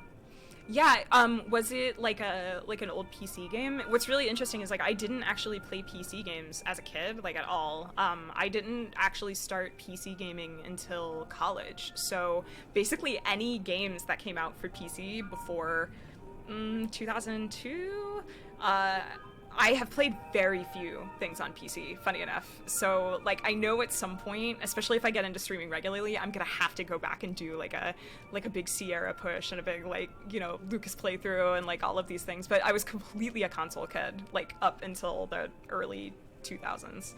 So, yeah. Oh, cool, yeah. It is on Steam, they remastered it. Reading the PC Gamer article and being super impressed and playing and being like, this isn't quite what I wanted to be.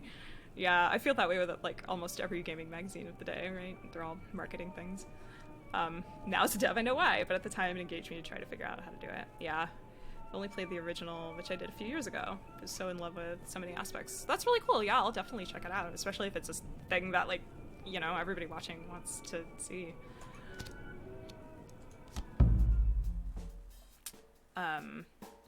Okay, so, we can still go check out the smoking room, which, the game kind of felt like it was maybe hinting we might want to check out. I think it's the only room we haven't been to at this point. It was super aggressive what it tried to do decades ago. Oh, interesting. Can you say more about that, Kinetic? Impressive, not aggressive. Either way. Okay. But also, yeah, Clarissa's cabins are flashing. So, again, this, at this point, it feels like a choice between, do we want to try to blame Clarissa? Or it seems like it's going to be hard to blame Lady H. She does not want to talk to us at all. We didn't manage to get the key card, so we're probably not going to be able to get into her room. Yeah, I'm kind of leaning towards smoking room at this point. Saw Mechner as a keynote speaker at PAX many years ago. Wish I could find his talk archive somewhere. It was so inspirational. Hearing his thoughts on Last Express was amazing. I haven't played it yet at that point. Ran out to eBay to get it after. Buy a really fancy cigar. That's true. We do have all of this money that we really should do something with. Okay, 2 hours from Liberty Island. We might just get away with it. Smoking room is a stuffy place tucked in the back of the boat. Seated with a heavy chair is a man with an enormous walrus mustache. Carstairs is here too, quietly smoking. Good day to you, Mrs. Villenzy. He salutes. Been stuck aboard this tug for a week. I don't believe we've had the pleasure. Name's Sudabar Major Sarbjeet Singh of the 14th Sikhs. Retired, obviously. At your service. Okay. Veronica Villenzy, good to know, or please, I need your help.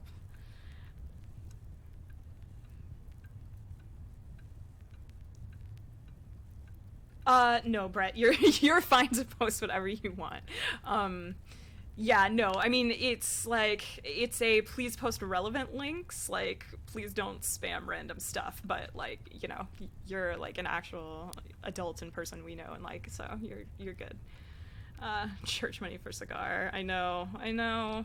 Bribe the crew for key, that's actually a really good plan. Doesn't seem like anyone suspects us. No, so far nobody does. How dare you suggest someone sell me out for a bribe? My friends are loyal. Okay, so we'll introduce ourselves.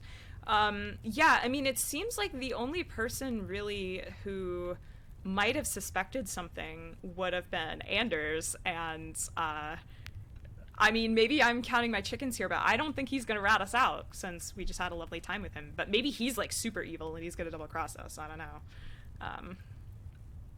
I know her last name is literally Villainzy.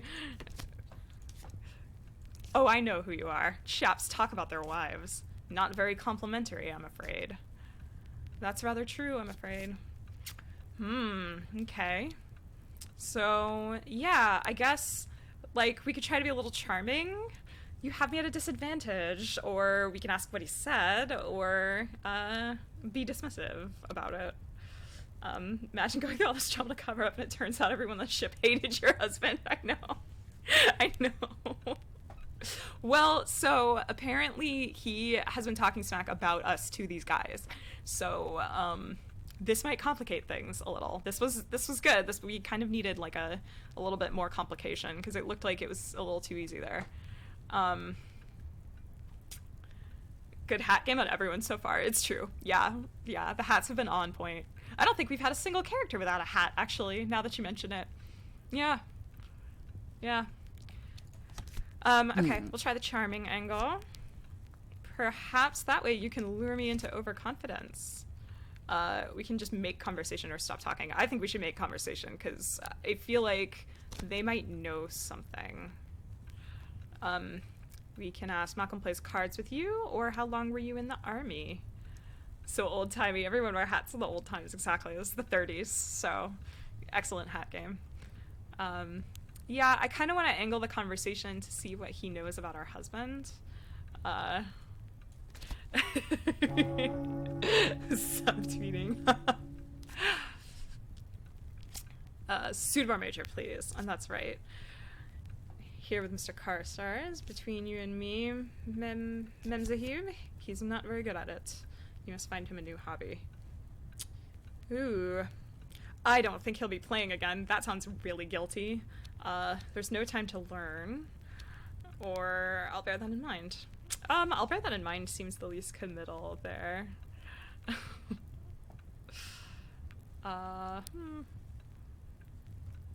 Yeah.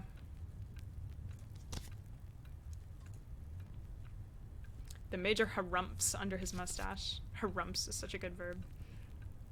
Yeah, exactly. Like, this one definitely seems like a maybe play it safe kind of conversation. What's in America for you, Major? Have you seen Malcolm? Or stop talking. Yeah, I mean, at this point, a few people know that we're looking for our husband.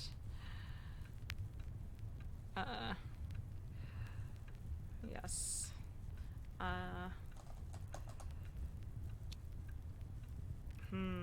Yeah, I'm really torn on this. I think maybe asking if he's seen him.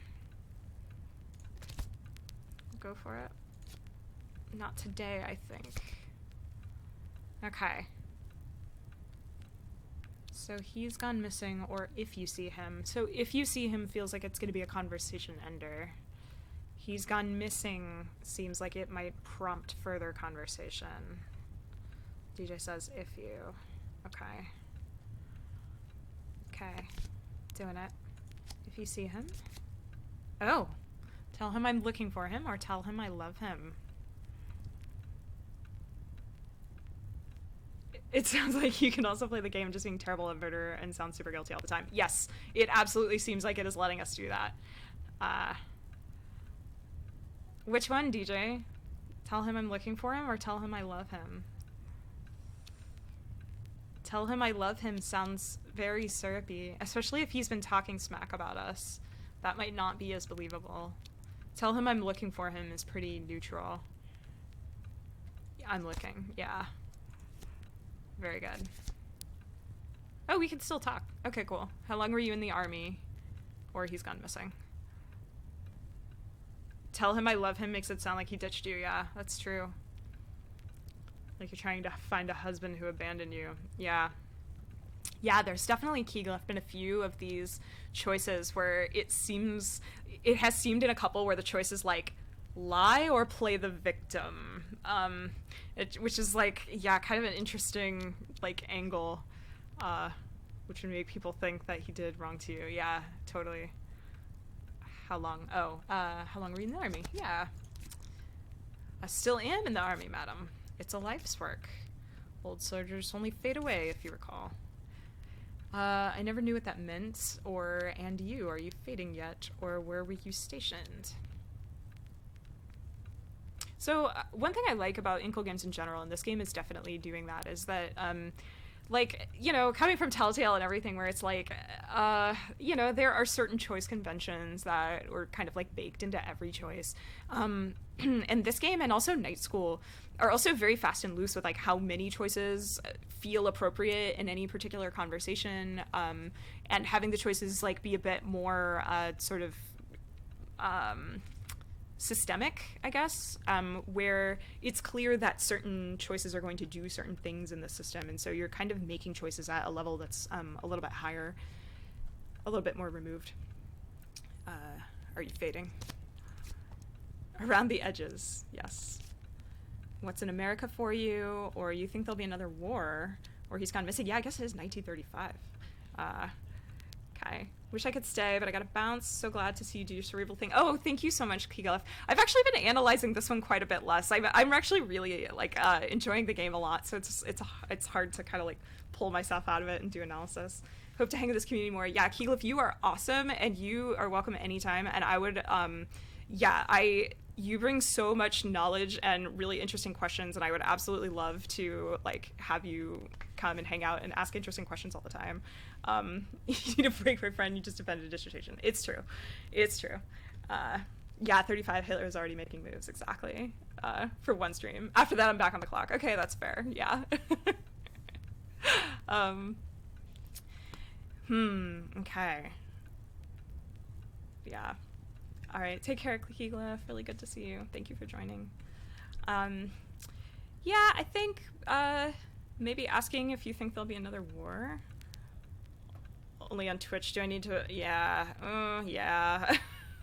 It's also one of those that I'm like, yeah, that's totally appropriate, like, in this stream, but might not be appropriate in other streams. Yeah, but... Yeah, alright. Think there'll be another war? Yes, my dear, I'm very much certain there will be. Okay. Or you're sure, or I don't think so. Yeah, I mean, I think I'm gonna ask, you're sure? Because, like, this one just feels really hard to choose, you know, knowing what we know. There's simply too many people now who do not understand the value of a human life. Wow, this got heavy. They never took one, so they don't know. But the fact is, a life's a life. Your skin, your creed, none of that matters in a stitch. And if you don't understand that, you can't be more than half a man. Or a woman. You understand. Ooh, ooh, ooh. Okay,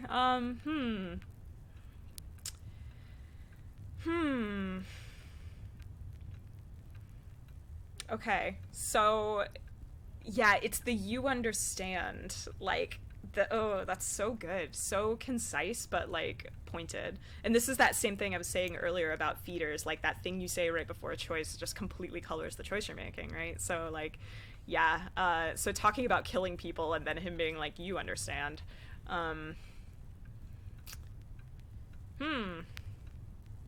We've sure wandered into a choice. We sure have. Sure have. And I love that, like, some of our options here are just, like, flip it and ask a question. Just avoid, dance away. Yeah. None of them are actually, like, engaging that. I guess, does taking a life change you? Which might be an interesting way to kind of see how he reacts to that. War seems terrible. Yeah. Okay. So I think we have one for each. So I need one more person to tune in with what they think. Interested to ask if it changes you. Okay. Irrevocably.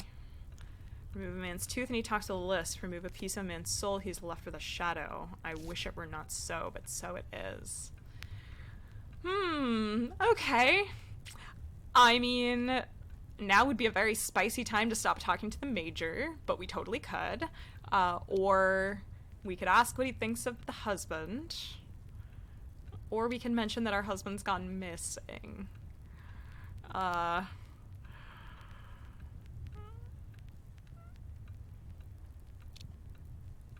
Yeah, what timing to tell him he's gone missing. I know. I think I'm gonna ask what he thinks of him, but that's such a weird segue too, right? Like, yeah. Stop talking. That's a good point, TJ.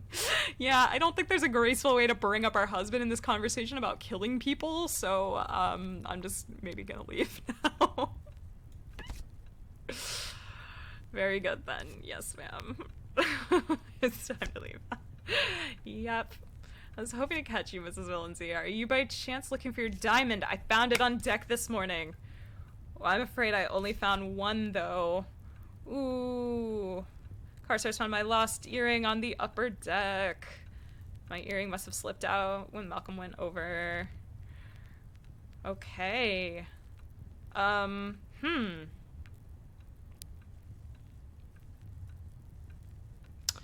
Okay.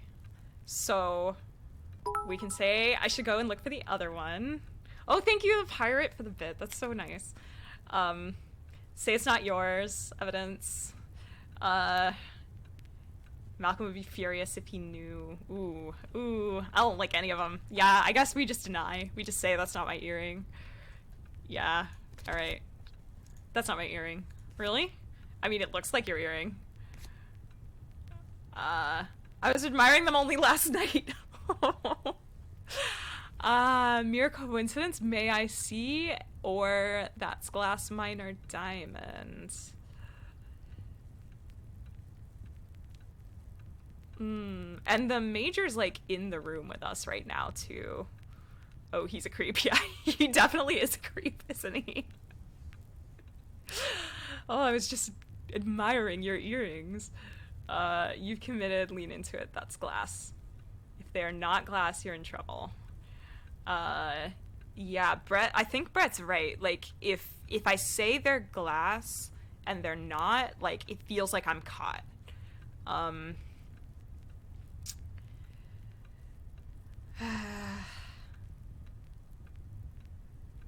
Yeah, I know, Jackpack. That's a good point.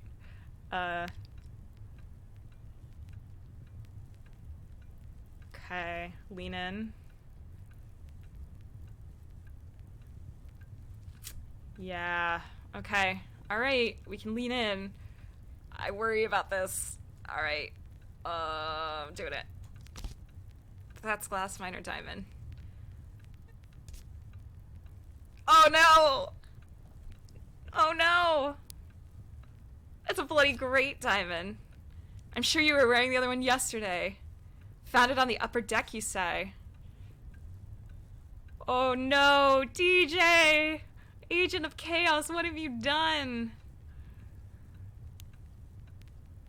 Oh no!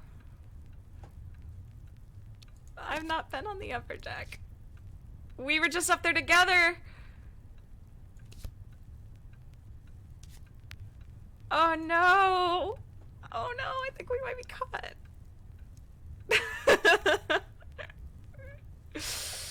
Oh no! Please follow me to the restaurant. I'm assembling everyone from first class. What's the problem? Sounds intriguing, or run for it.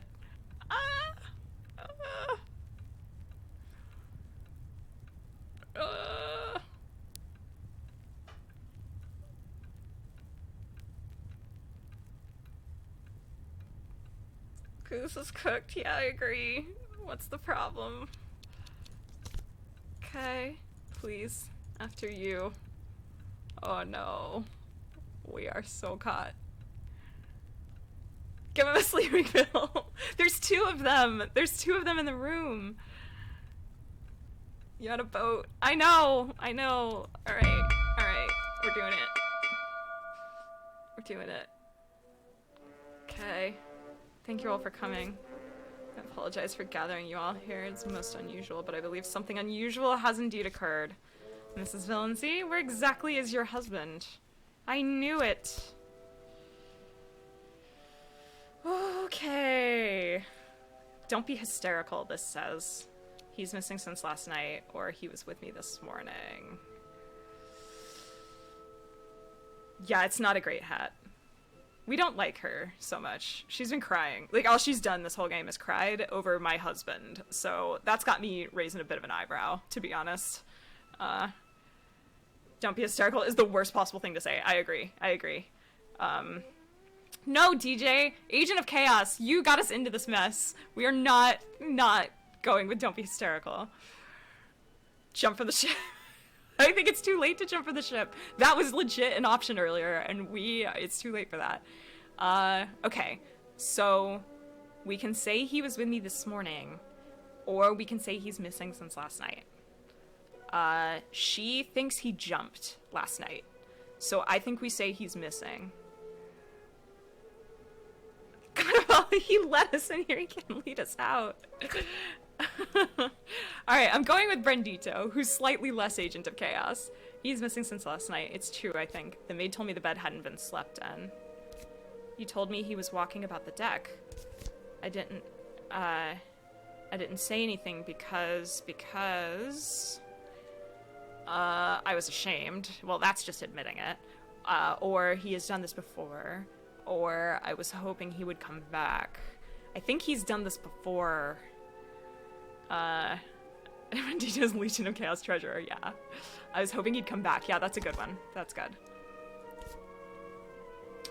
The point is, something has become of Mr. Villancy. So what has happened? He's dead. Dead because of her. I saw him fall into the sea. Last night, he fell out my window as I looked out. I could say no, but that seems silly. That's a horrible thing to say. Or why didn't you tell anyone? I think why didn't you tell anyone? We can start casting suspicion, maybe? Yeah, turn it on her. Yeah.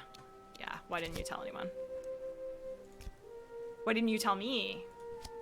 Because I loved him. I don't know if you can understand that. There, I said it. Excuse me. I saw Mrs. Villancy on deck with her husband last night. Oh, we never dealt with that. Yeek. It certainly wasn't me. We took a stroll. Or it must have been Clarissa. Ooh. Ooh. Ooh. Go on the aggro. Adultery. Lean in. Alright, I'm gonna blame her. It must have been Clarissa. Taking a moonlit stroll with my husband. I'm sorry, Mrs. Villancy, but I found your earring there just this morning. You said it wasn't yours, but I'm quite sure it was. You lied about it, in fact. Wait, there's more. As I went below, there was a splash. What kind of splash? A splash now we're on a boat, or say nothing. I think if we try to make it sound like nothing happened, that's really sus. I think at this point we've got to just lean in on blaming Clarissa. So I think for this one we either go what kind of splash or we say nothing. Clarissa's hat is so different. Yeah, because she's obviously guilty of the murder that we committed. I'm gonna maybe say nothing. Or ask what kind of splash. I don't know. I feel like... Look at that hat. I know. I like her little fox fur though. It makes me really happy. It's little eyes, little nose. Let's go with what kind of splash. We'll do it. Okay. A heavy splash. I thought it was something falling off the boat until all of this. Mrs. Villancy, you lied about not visiting the upper deck. Can you explain yourself? Well, that doesn't give me much to work with, does it? I'm innocent, you'll never prove anything, or I pushed him overboard. I mean, I think we gotta say we're innocent. We're so corny. I know. It's not good. It's not good at all, fam. I didn't do anything. So what happened? He must have jumped. Clarissa killed him. Or Carstairs did it. Carstairs isn't very, believable. But Clarissa, I think we double down. I know! Painted the whole floor except this little spot in the corner. Brandito definitely did it. I guess we go with Clarissa. Alright, do it. She loved him and she couldn't have him. You dog, you beastly dog. Enough ladies don't fight. No one thinks you did anything to hurt Mr. Villancy, Miss Turpentine. Oh, thank you, Commander. Mr. Anders, you better have our back. I advised the captain that Malcolm Villancy committed suicide last night. Stop, aren't you forgetting something? I don't think so, no. Not you, Major. Him. Oh, snap. Me, Lady Armstrong? Oh, no! Oh, what a twist! Oh my gosh. Okay. So we say Anders will vouch for me, which is extremely risky, because if he doesn't, we are screwed. The commander saw nothing, which sounds super sus. Or, oh, fine, I confess. It kind of, ooh, which, like, saves him, maybe. Yeah. Yeah. Anders will vouch for me, maybe? Saw nothing, or he would have told you. That's a good point. Okay. Yeah. Yeah, and I think a lot of you guys in chat arrived, like, right after. We totally slept with this guy, like, throughout the course of today, from 11:30 to 12:30, approximately. Start throwing punches. No, we like Anders. He was singing in the shower after our lovely bedtime. Yeah, it was actually, yeah, it was very tasteful. Okay, so, yeah, I guess Anders will vouch for me? Okay. Won't you, Commander? Commander?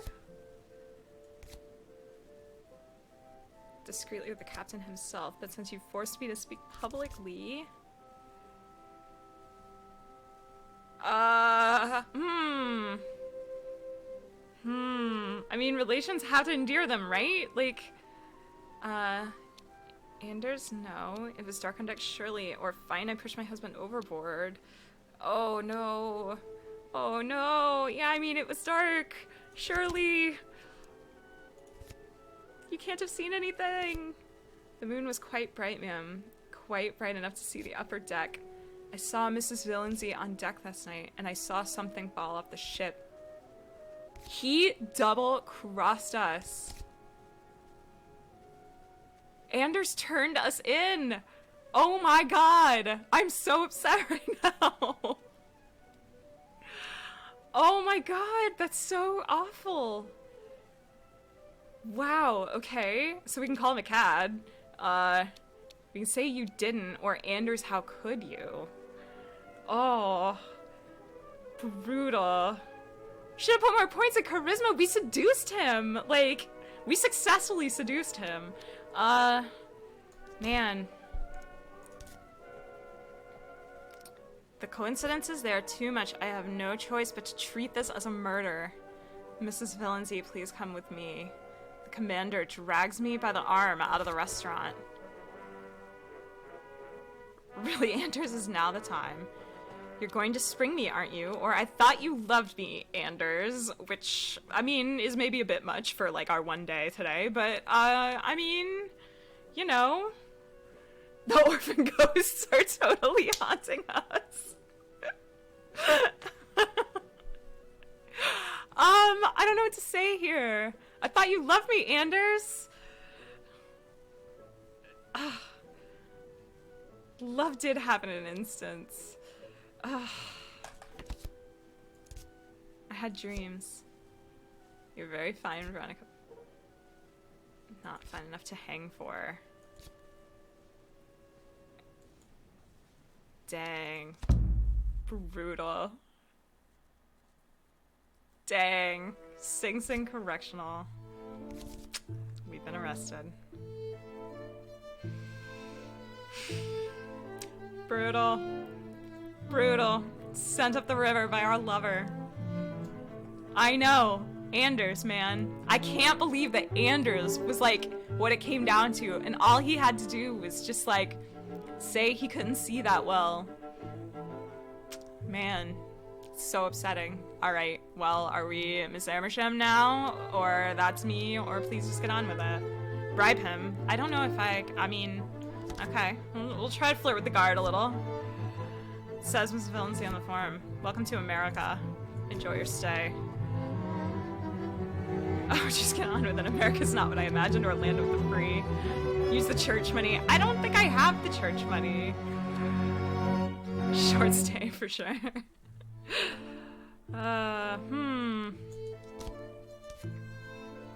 Freedom comes with consequences, miss. That's what my mom taught me. In you go now. In the slammer. Alright. Socialite Veronica Valency was dramatically arrested for the murder of her husband as the SS Hook put into harbor in Brooklyn. Mrs. Valency will be a guest of the Sing Sing Correctional Facility in somewhat less comfort than a widow of a British aristocrat might be accustomed to. Pictured this $10,000 diamond earring placed Mrs. Valency at the scene. Okay. So we did not successfully murder our husband and get away with it. This is what we got for showing up late. Yes, yes. Yes. So I was saying at the beginning of the stream, I've played this game a little bit. I've played it through a few times. I do want to actually restart it really quick just to show y'all what that looks like. Yeah. Have to play this at some point. Also need to hit the sack. Brett, thank you so much for joining. And yeah, it's really late there, so thank you so much. It's really great having you. But yeah, I do want to restart. And yeah, second playthrough. It actually gives us objectives, which is pretty cool. Can I get Clarissa to open up to me? I didn't actually see what the other ones were. What was that red key? Guy comes and knocks. It actually skips the intro cutscene, and it shows us the choices we already made last time. So it's actually really cool as like a looping mechanic to kind of give us, like as players, we now have a little bit more knowledge for what each thing is going to do. Jackpack, that is like a very abridged version of the opening. That's a very abridged version of the opening.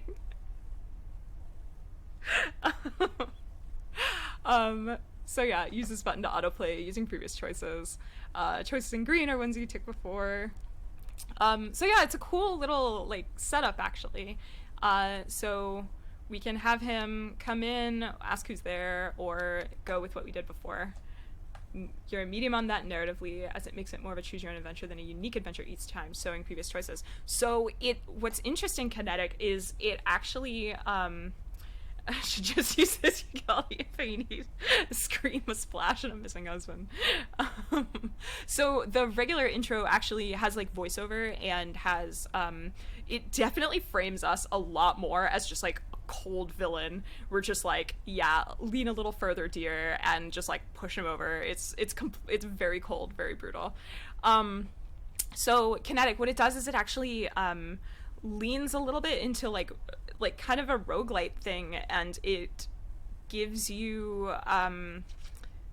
like these kind of meta objectives, and it certainly makes the choices less about roleplay. It's certainly like less narratively immersive, but it's really interesting in terms of design and making it more strategic. And also I do think there are places where like that choice that we made with the earring, for example, I wonder if like we'd had that conversation somewhere else, if that would have gone differently, because like we said, oh no, that's not a real diamond, and then the major who was in the room is like, oh yes it is, where like maybe if that conversation had happened somewhere else it would have gone down differently. So it's kind of interesting because it highlights the circumstance around the choice a lot more than the choice itself.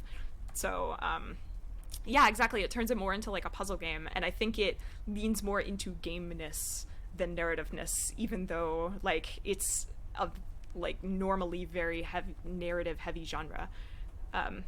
Yeah, I mean, that's the part too, kind of removes the idea of timing. If you're encouraged not to make the same choice, or does it show you made it in the same time frame? Yeah, that's a good question. So this is a choice that we made at the same time, so it's green. It's really interesting how they approach that interplay between exploring a narrative space in different ways on each playthrough versus roguelike thing of iterations to get to the victory. Yeah, exactly. So it's interesting because now, like, we as players have more information than we previously did. We know that Carstairs has our earring. So, like, we know that we could go and get the earring straight away. We know that, what's her name? The crying woman was in love with our husband. So that's something we could poke at a little bit more. We know not to insult Lady H because she is out for blood if we insult her. So maybe that's a thing. We know that we can romance Anders, which will not automatically get us out of jail, but we probably could take his passkey and run. So we probably could plant evidence on somebody if we wanted to. So it's like, yeah, we kind of as players have a lot more. I'd actually think it might show plain that timing isn't as important versus Last Express, versus just like a checkbox system of things, which is a puzzle rough type. Can you say more about what that means? So I actually think that choosing Don't Come In last time was really effective, because I think the difficulty there is, like, it seems like it might make you seem guilty, but he didn't really react that way at all. Puzzle roguelike. Okay.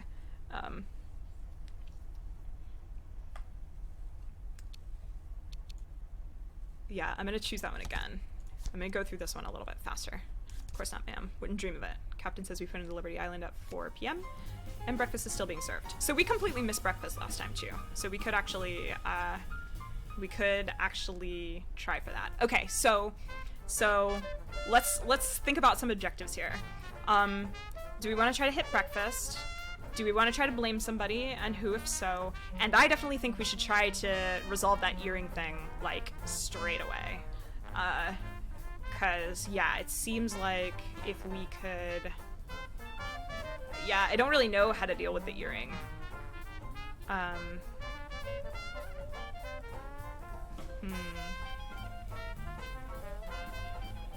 And do we want to say that he's missing right away, or do we want to try to hide that? Like, last time we hid that until about, like, 10, and we seem to get away with that.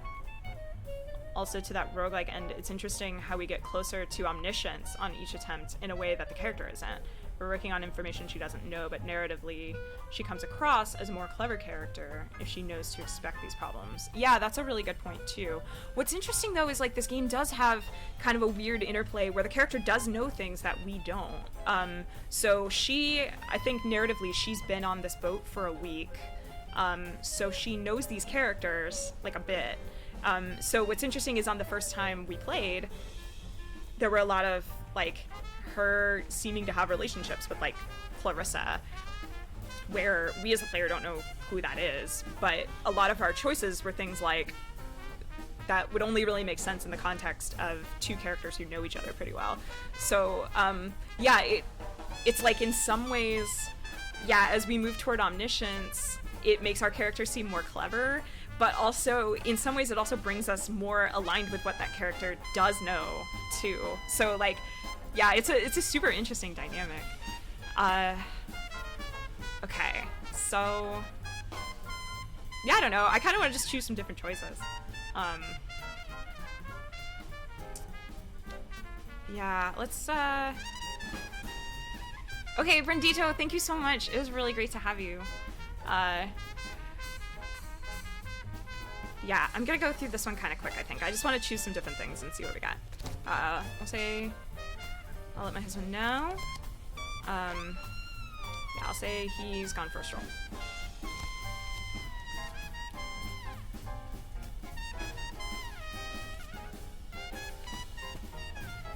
Oh no, but that was actually a terrible thing to say because the other woman knows that he splashed.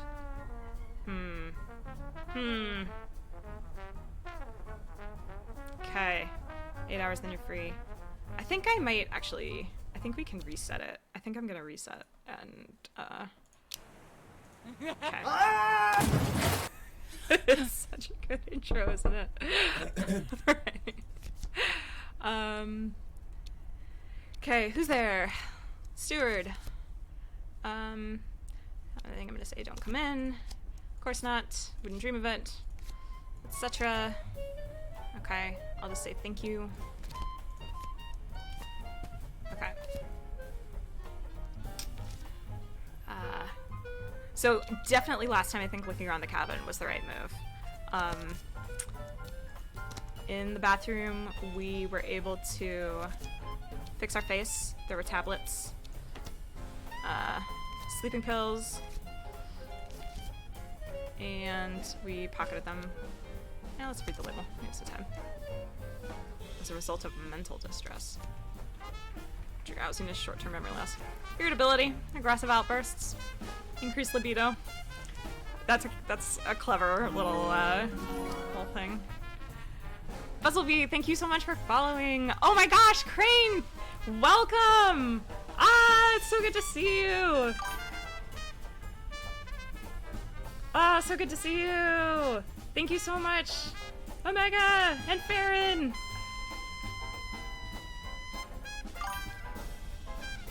Hi, everybody! Thank you so much! Welcome! Welcome to Cerebral Arcade. Yeah, so I'm Stacy. I'm a professional narrative designer and game researcher. Yeah, so we're playing Overboard, and this game is super interesting. It's like Clue in reverse. So we have oh, so good to see you. Thank you so much, Crane. So we have murdered our husband, and now we are trying to get away with murder. We're on a boat from England to America in 1935. It's the last day of our voyage, and we will dock in 6 hours. And we killed our husband last night, and we just played this through once and totally got caught. So now we're playing through again. The game tells us the last choices that we made. Thank you so much, Crane, for subscribing. Oh, that's so kind. So, yeah, it's, oh my gosh, you guys! Thank you so much, wow! Oh, that's so nice. Thank you so much for the gift subs, that's really, really nice.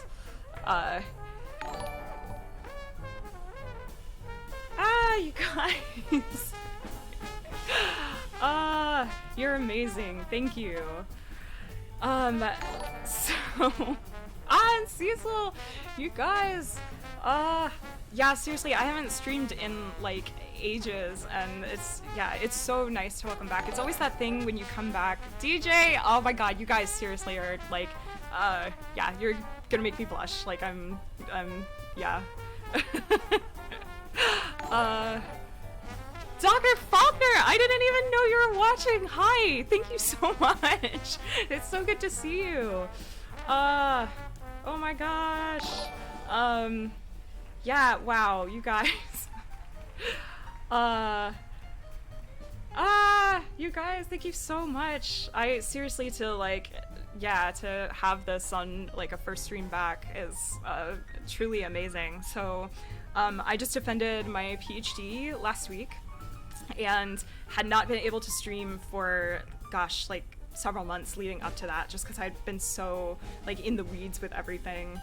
And yeah, so to have this kind of, like, welcome coming back is, like, pretty amazing. I really appreciate you guys.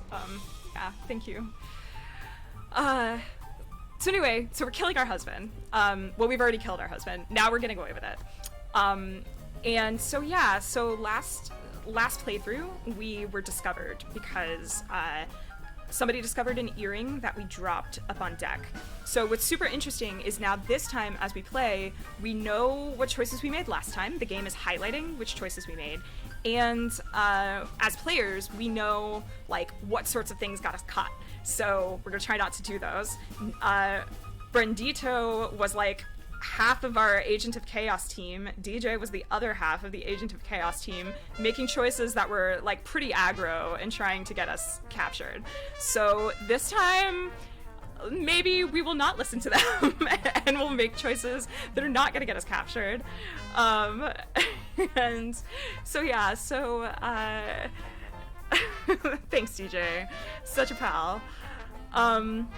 So okay, we know that that we're missing an earring, and we know that it's up on deck, and we know that Carstairs is going to find it like in an hour. So I think first thing we should run up there and see if we can get it from him like right away, and then we should go down to the woman that our husband was cheating on us with, it kind of seems like, and see if we can get more information out of her and possibly frame her. Then I liked our previous thing. We were able to seduce the captain. So I think seducing the captain was a good move. But it didn't get us completely out of the water. So, yeah, let's just play. Let's see what we can do. Okay, so our sleeping pills, we pocketed them last time. It didn't actually come in handy, but I think this time, especially if we're gonna try to frame somebody, they might be a good thing. We'll fix our face. Maybe not steal from the orphans. Yeah, we also went to church and maybe stole from the alms bowl, which was supposed to go to some orphans. So yes, I'm gonna agree with Jagpag. Maybe this time we will not do that. One of our earrings is missing.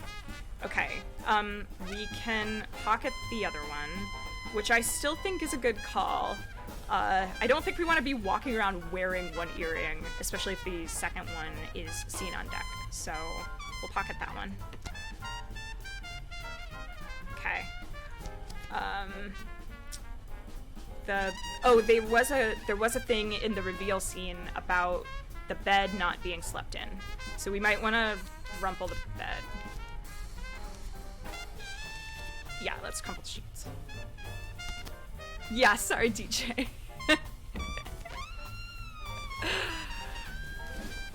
There, that's better. Okay, so we can fall asleep or get up. I think we should beeline straight up to see if we can get the guy with our earring. So basically what happened was the guy like said, oh hey, here's your earring, and we denied it in front of someone else. So I think if we have that exchange just not in front of that other guy, I think that will get us there. I mean, I don't know. I never murdered my husband. Maybe orphan theft is part of how you get away with it. Yeah, I mean, I don't know. I really like the church as like a hinting mechanism. And the tone of the writing is really good. So anyway, okay, let's get up. And yeah, let's maybe go. We've got a lot of incriminating stuff in our pockets right now. Okay. All right. To be fair, we never use the money for anything. It's true. Yeah, what's interesting is there weren't a lot of opportunities to plant things on people or in their belongings. Rewind to the beginning of this scene. Okay. My earring. No, it's not there. Oh, that's actually really, really nice as like a mechanism. Hi, Omega Optimus Supreme! Thank you so much for following. So I love this guy's this guy's writing is amazing too. I cannot do an English accent to save my life, but just like how very English he is for a studio based in the UK, it just absolutely slays me. Damn fine day what? Okay, so we said it's bracing. Let's try different options this time. Good morning, Mr. Carstairs. Are you up here looking for your diamond by any chance? I found it lying here on deck like a ballyfish just now. Lucky thing I did, too. Might have flopped back in the sea. Afraid I only found the one, though. Okay. So, moment of truth. Chat. So we know we lost our earring while murdering our husband, and we know he has it. Do we want to deny it? knowing now that there's not a person standing here that's going to be like, oh no, that's not a diamond, or that is a diamond, or whatever? Or do we want to reunite them? Okay, the other's in my pocket. Don't deny this early. This time we might be able to get away with the lie. Do not deny this. Okay, so I'm gonna say the other is in my pocket. And we'll see if we get away with it. The other is in my pocket. Well, then you should hang them on your ears. Won't do any good sparkling away in your pocket, will they? Okay. Okay, so far so good. So we can say they keep falling out. Really, I didn't realize. Or I'll do that. Really, I didn't realize is an interesting response. So I was commenting on this earlier. They keep falling out seems good and plausible. This guy's a smooth flirt. I don't think he's trying to flirt with us as much as the other guy was. Okay. Yeah, let's go with they keep falling out. Oh, well, that's quite a dilemma. I suppose you must have been up here last night then. Ooh, okay. Okay. So I can say this morning, yesterday afternoon, or that's right.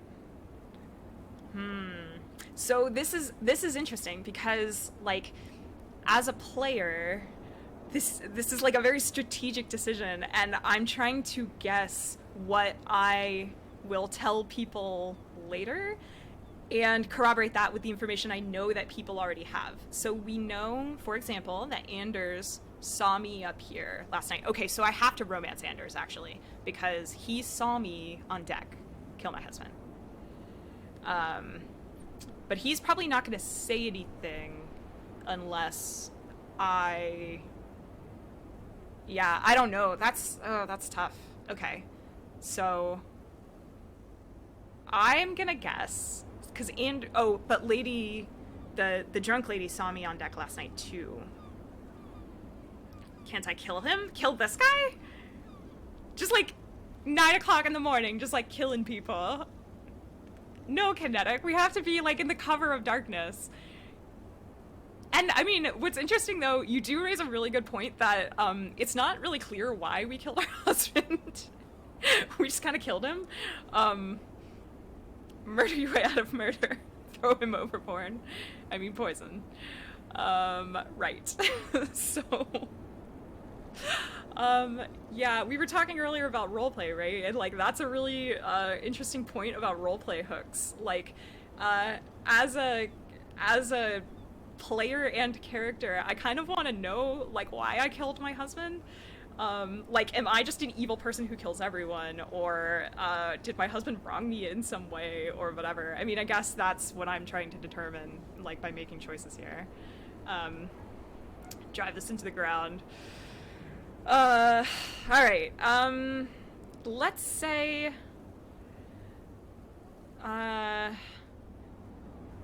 yesterday afternoon, or this morning.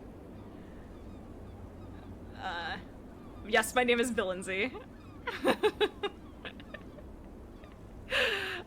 Hi, CDI Arcade. Good to see you. My last name is Villenzy. I'm gonna say it was, well, so the steward knows what time I was in my room, so I'm gonna say it was yesterday afternoon. Okay, let's do it. Yesterday afternoon. In the storm! Oh no! I didn't know there was a storm! The deck's pretty much, you should be more careful. Okay. Okay. Well, I got the earring back anyway, but I definitely got caught in a lie. Alright. You're so right. Great. Okay. You and the earring, I mean.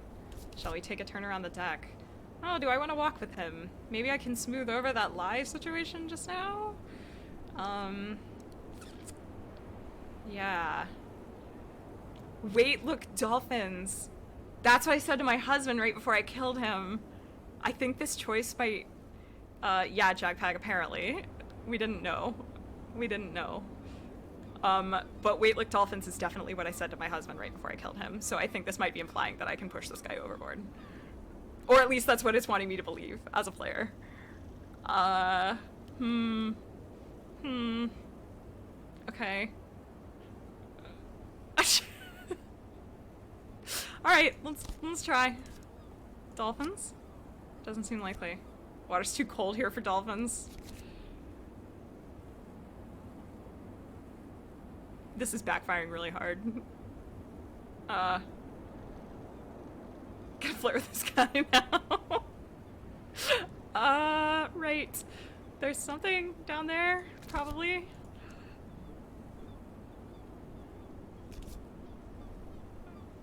Definitely they're in the water, or no, they've gone. Yeah, I'm just gonna give up on this. Never mind. How about that walk?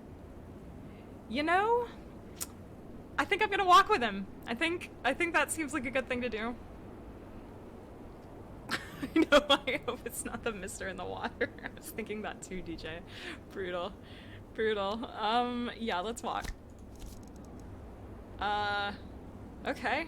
So I can ask him, will there be another war? Or do I trust them? Actually sowing seeds of discontent between him and the major is not the worst idea.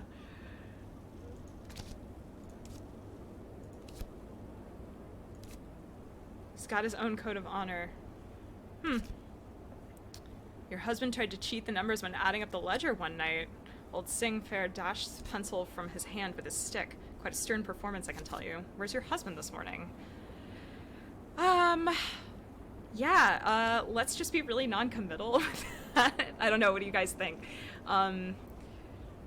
Yeah, I think I've not seen him since last night. With this guy, feel like, especially since I've been so weird and cagey, definitely seems pretty sus. I think why do you ask is a little evasive, so just saying I haven't seen him kind of seems the most direct. This dude should be dead. I don't think I could kill him, Jackpag. Okay, so now he's gonna look for him. Alright, well that's unfortunate, what with it being 9:45 in the morning and all, but that's cool. Should I put on the earrings?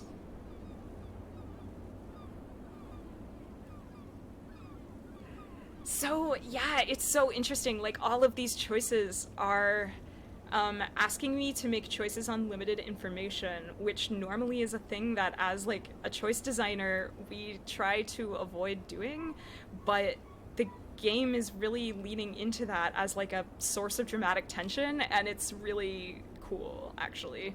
And I think that it's particularly cool, like, as a looping game, because then it's like each time we play through, we know a little bit more about what's gonna happen. So, like, it's exactly that thing you were saying, Cecil, where, like, it makes us as a character, like, more and more clever as we're playing through. Yeah, whatever, let's just be brazen. I'm gonna put the earrings on. They're apparently really expensive diamonds, we learned, so, I'm standing by the rail as Lady H comes by. Veronica, dear, you look awful. Okay, so last time we said so do you, and that was really bad, and then she basically turned us in. So, like, this is where I'd bookmark pages. Yeah, and what's really cool is that the game literally added a UI option for us on this playthrough so that we can play through just this scene, which is, like, actually really cool. It definitely does have that, like, choose your own adventure feel of, like, having your finger in the page. Yeah, do I? Okay, we'll go with that.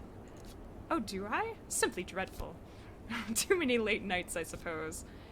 And how is that charming husband of yours this morning? So she knows. We know that she saw us last night. So I think... oh my gosh, Decap Jedi! Thank you so much for the raid. Yeah, Velkoev, good to see you. Yeah, we're just trying to get away with murdering our husband last night. So, yeah, this game is super interesting. So this is Overboard by Inkle, who also make 80 Days and Heaven's Vault, and they're, like, a really interesting narrative-focused company, and they're definitely kind of, like, pushing boundaries on narrative in games. So this game is super interesting as kind of like a choose-your-own-adventure narrative roguelike sort of thing. Yeah, it's been really fun. We played through once and we got caught.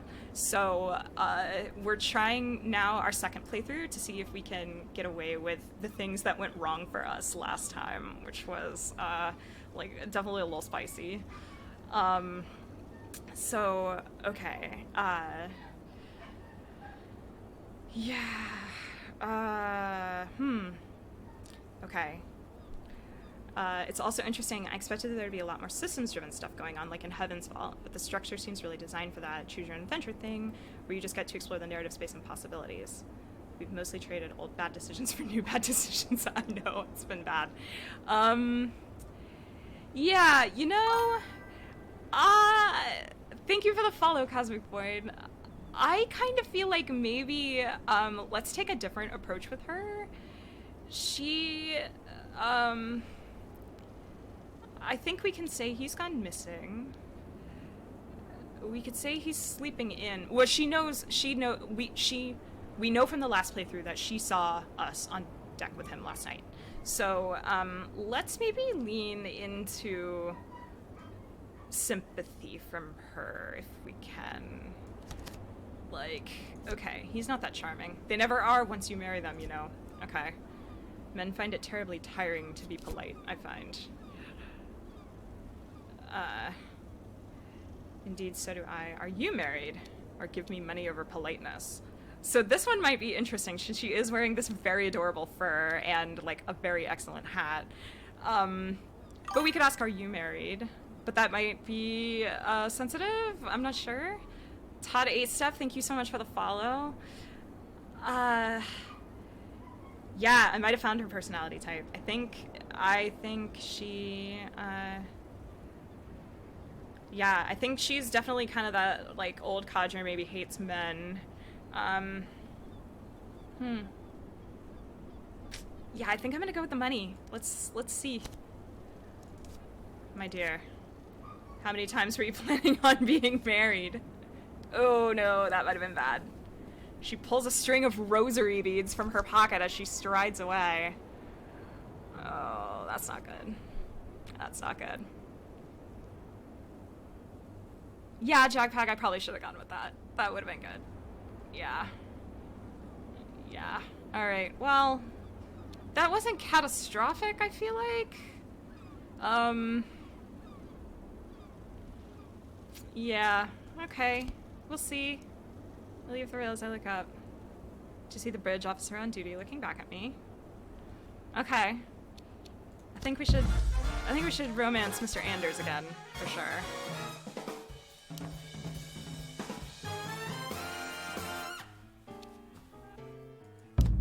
Legion of Chaos strikes again. DJ, I'm just ignoring everything you say. You are, like, intent on getting us captured. To reach the bridge, you just climb a metal ladder to the upper deck. It's a terrible idea. The masterful Commander Anders is at the wheel. Masterful means something very different on this playthrough since we slept with him on the last playthrough. Just want to point that out. And yeah, I keep kind of pointing out throughout this how, like, really interesting it is, how much this game leans into the ambiguity of language. And, like, that's just like a chef's kiss example of that. Yeah, that was great. Okay, I'm just gonna do everything we did last time because that worked out for us really well.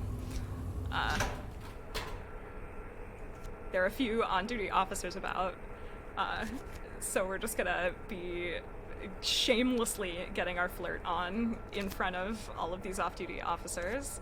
It's fine. If you know all the things that get you captured, it means eventually you won't get caught. It's true. Okay. Oh yes? That's right. It was a quiet night. Light breeze, no fog. Relatively good visibility. Okay. Anders, my friend. I feel I've known you a long time.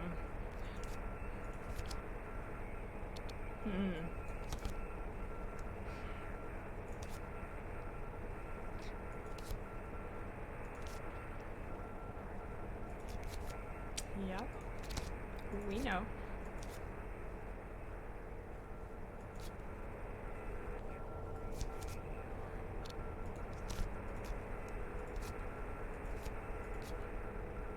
It's so interesting because, like, I definitely come from like a school of choice design where something like a romance option this aggressive would, like, I would make this a lot more opt-in. Like, I definitely did not know when I picked that choice the first time that I was gonna basically be like inviting him back to my cabin. But the game does give you the opt-in by like going to the place at the assigned time. So I do appreciate that. But yeah, it definitely is like a really heavy flirt for what I would like surmise from that choice text. I'd love bring your hat. Goodness gracious. Alright. So we have an hour to kill before our sexy rendezvous. We can go see about Clarissa. We can also, I'm like afraid of the Major. I kind of want to like avoid him at all costs. Like, there might be a way to get him on our side, but it definitely seemed like he was the person who found us out last time. Part of me kind of wonders what something like a lay low strategy would look like if we just kind of hang out and just wait. Like, the game gives us the option to wait a whole lot. So, so yeah, there's a couple things we could do here. We could try to go plant something somewhere. We could go talk to Clarissa, who we know saw him fall. Or we could just hang out in our room and wait. Did the Macer also not like our husband? It's unclear. Oh, so he saw him cheating, actually. That's a thing that we know. And he didn't like that. But when we talked to him, he implied that our husband didn't like us and had mentioned that. It's not clear if he likes him, other than he caught him cheating. Late husband, yes. Okay, so... yeah, maybe, yeah, let's maybe go do the Clarissa thing.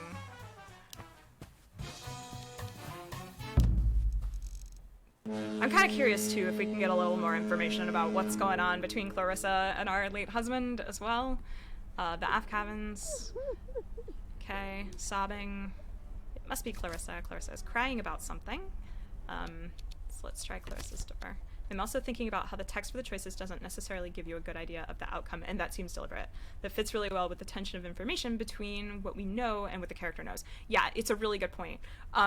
So it's like there's multiple levels of not knowing going on here. So it's like on kind of the lowest level, we don't always know what we're going to say in response to our choices, and that we certainly don't know how people are going to respond. So there's a lot of strategizing around how somebody's going to immediately respond in the moment, but then also if that's going to set us up later for something to contradict something we say right now. So there's like all of these levels of strategizing going on, and I really love how the subtlety and the differences between the choices is like really feeding that.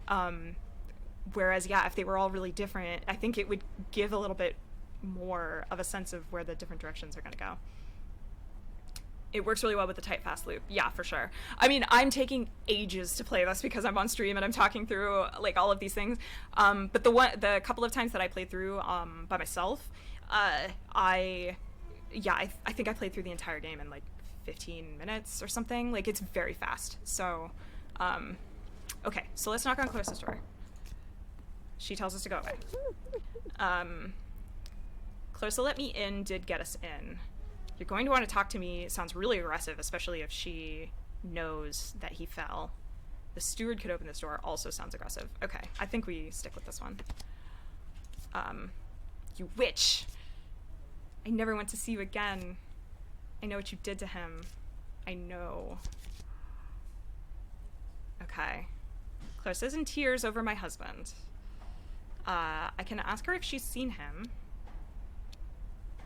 And I could ask her if she's talking about Malcolm. I mean, playing dumb might not be the worst thing here. Yeah, let's try that. You never loved him. Not like I did. Okay, now we can't talk. Oh, I think I hear a puppy. There's gonna be a puppy. Okay, hey. Okay. Okay, this is Farah. Hi, thank you. Okay. Okay. Farah is 6 months old. She is like 55 pounds of so much puppy energy. So yeah, that just happened. Yeah, she's amazing. But yes, lots of energy. But anyway, I probably need to finish up here pretty soon, so we'll finish this play cycle. Okay, we can't talk like this, or he was my husband, not yours, or I've had enough. Let's go. He was my husband, not yours sounds a little aggressive. I feel like I want to try to blame her, but I probably don't want her to know I'm gonna try to blame her. More full screen of puppy. Okay. Farah! 1 second. Oh, she's eating. Okay. Yeah, come in. Hugs. Okay. There's puppy. There she is. Okay. Sit. Good girl. Okay. Yeah, that's fair. She licked my face. Okay, I think we can't talk like this. Seems like the most neutral. So let's go with that. Yeah, she is pretty. I'll post pictures of her to the Instagram. I haven't posted a picture of her in a while, and she's gotten like very big. So yeah, she's big. She's a German Shepherd, a sable. So rather than the normal kind of like saddle that German Shepherds have, hers is like faded like an ombre. So it's really pretty. She's a really pretty dog. But yeah, I don't know. She's my baby. I love her. Okay. I'd rather stick a knife in my heart than talk to you. You killed him, Veronica. Okay, wow. So she is just like straight coming at us this time. Okay. Let's talk on deck. Chat's Puppy thirsty and Stacy's focused on the game. It's only because Puppy is like too excited right now to do anything other than be like a whirlwind of chaos, and I'm like a little afraid she's gonna knock over my mic or like just be generally crazy. So I'm like a little bit like, maybe let's engage the puppy in like a moment after she has calmed down and not like just come in because she's like a little much. But yeah, I promise I will provide puppy content. So yeah, what do you think, guys? Do we want to ask her to do it on deck? That's a lie. Or let me in. We are having this conversation through a door right now. So let me in might not be the worst.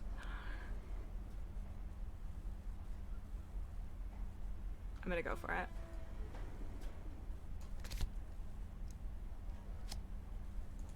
No, go away. Leave me alone, you monster. Enough to spoil her bedsheets. Yeah, let's just harass her. I don't know. What else we doing?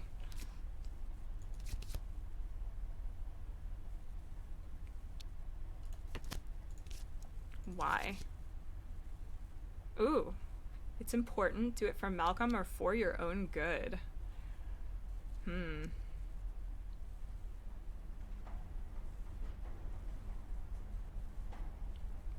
I just know that this meeting is going to want to happen at the same time as our romantic rendezvous, and I'm gonna have some difficult choices to make here.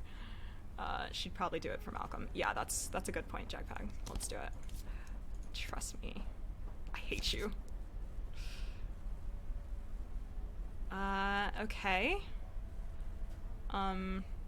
I can duck out of sight or knock on her door again, but we are kind of getting close to our meeting time, so maybe I'll step away and go hang out in our bedroom. Yeah, okay. And have a fling. All right, let's go have a fling. I'm really excited that people who did not get to see this the first time around get to see this time.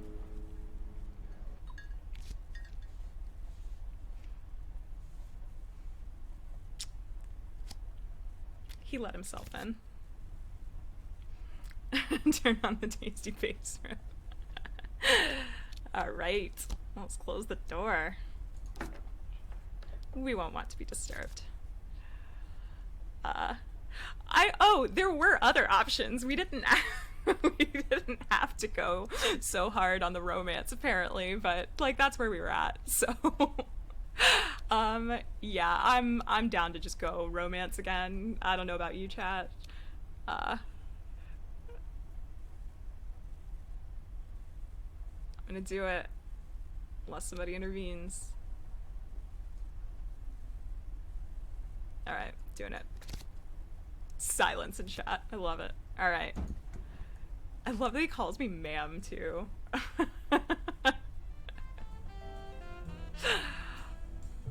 He's quiet but attentive, like his mind is on other things. But I don't care much about his mind. He steers me like a ship in close waters, and I go exactly where he tells me to. This is different text than last time. Higher charm this time. Ma'am. Don't give Anders ish. I know. That's sex Payton. Like 15 minutes later, yeah. That choir sting, I know, it's so good. So I thought this was gonna give us like a really, I thought this was gonna be bad actually, and it turned out to not be that bad last time. I know, I said it was cruel to insult him too. That's what chat wanted to do last time. Maybe if you do it again, he'll back you. Yeah, that's a good point. Oh, or wait. Where I could be like, hey, come back to bed. Yeah, maybe that's the thing. I'm gonna go for it.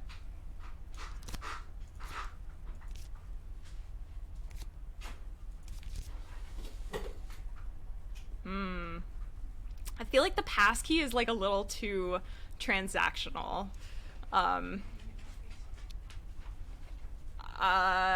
Can't I keep you? That's charming. That's like the charisma route. Round 2, yeah. Or I say, so that's it, which I think is just leads to the choice I previously made. Yeah, I think so. I have a ship to command. Ooh, okay. So do I say damn the ship, or do I ask if he does this often? Which is frankly none of my business. But probably seems more vulnerable.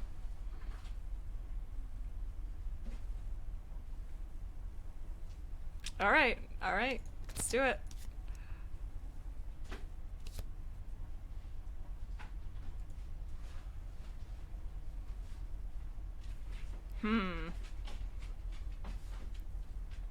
By the awful dolphin that we did not dispose of this time. Okay. I love that. Like my favorite part of this game so far is that after the romance scene, he gets up and goes to the bathroom and sings to himself. It is like so endearing. All right. So I could sing quietly to myself, or I could get out of bed. I'm gonna sing quietly to myself this time. We did the other thing last time.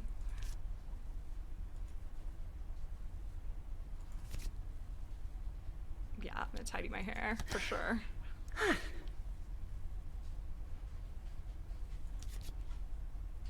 And then cuddle the pillow.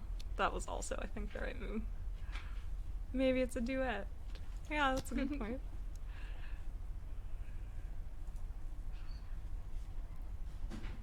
Oh, that's kind of gross.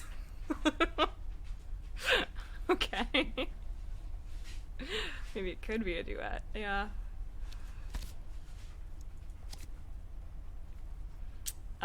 Okay. I know, right? So last time we talked about this a lot.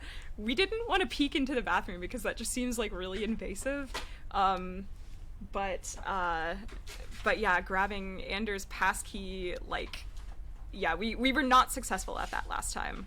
But I do feel like if we could get it, this would be the thing that allows us to plant things on other people. Bogus Meat Factory, thank you so much for the raid. Oh my gosh, you guys tonight are like amazing. This is fantastic.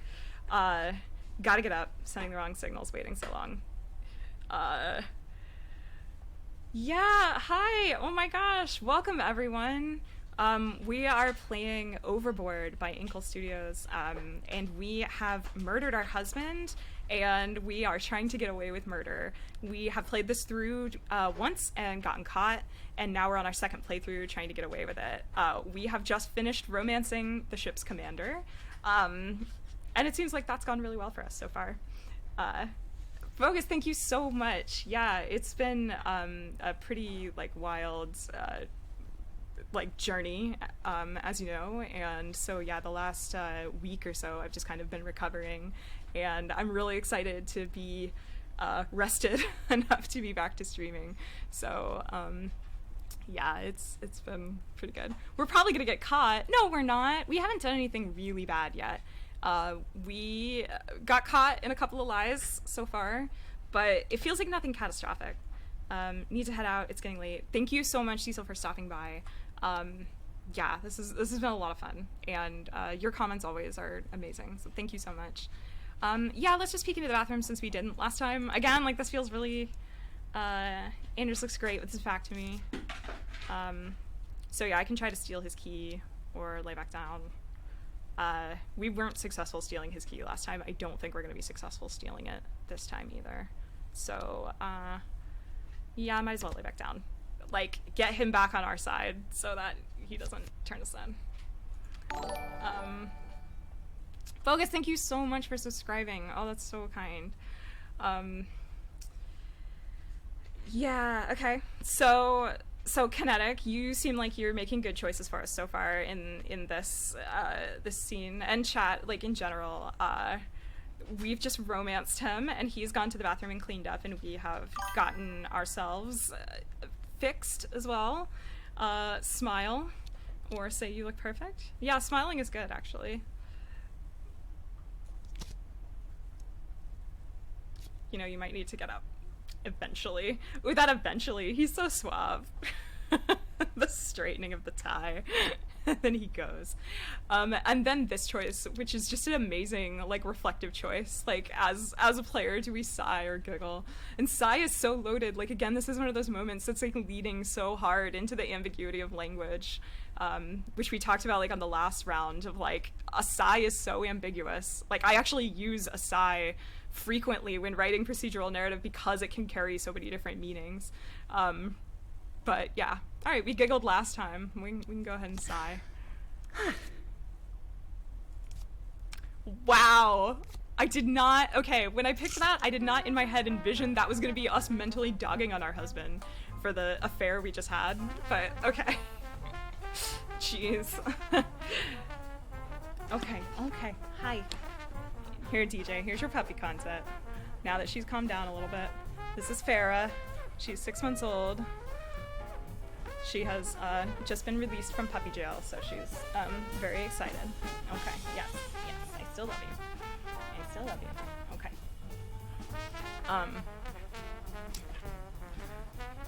Yeah, DJ was really thirsty for the puppy content earlier, so there's puppy. Okay, so we are in our room. It is 12 o'clock. We have, something like 4 or 5 hours until we dock, so we have some time to kill. So this was what I was saying, is, like, I kind of am for maybe a strategy where we just sort of, like, wait out the clock a bit. I'm not sure what bad might come of that. Like, I'm kind of like, okay, we've lied to Carstairs. We might want to get him on our side, and Lady H is kind of a question mark, and we know Veronica really doesn't want to talk to us. So, I think those 3 people are probably the people I would focus on. I'm, like, scared of the Major. He, like, rooted us out last time, so I kind of want to avoid him at all costs. We don't really have a good alibi for being seen on deck, that's true. And Veronica did accuse us of murder outright. So what's the plan there? Do we want to... Or yeah, I guess her name's Clarissa. I think we're Veronica. Sorry, names are confusing. So Clarissa is waiting for us, so we could go talk to her. Yeah, that's a good point, Jack Tag. Okay, she's waiting for us. Why don't we go talk to her? And we'll see how this goes.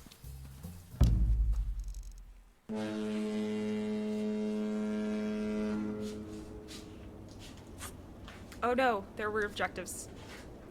Okay. Exactly how much does Lady H drink? And what is the red key on the bridge? Open. Interesting. Okay. Well, you want to talk with me? Out with it. Okay, wow. You tried to steal my husband, so we can just go there.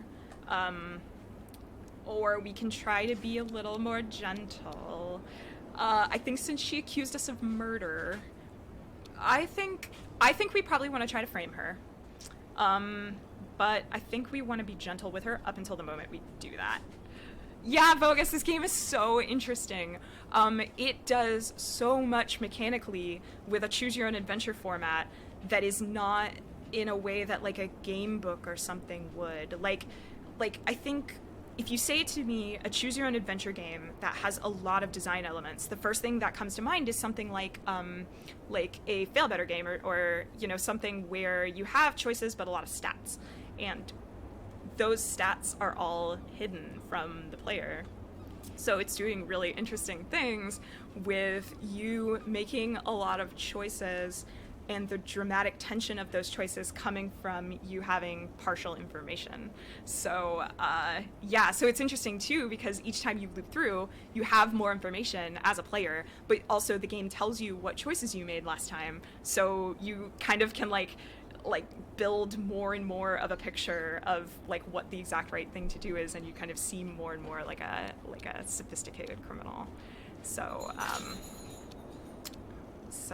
okay, let's see. I want to say this one. She hinted in the last playthrough like she thought he jumped, so I kind of want to choose this one to see what will happen there. I saw him fall last night. It was horrible. Okay. You can't have seen him. You're sure it was him? Or I don't know what you're talking about. Okay, well, we're not implicated in this yet. You can't have seen him. I think going the "we believe you, dear" route right now is probably the way to go.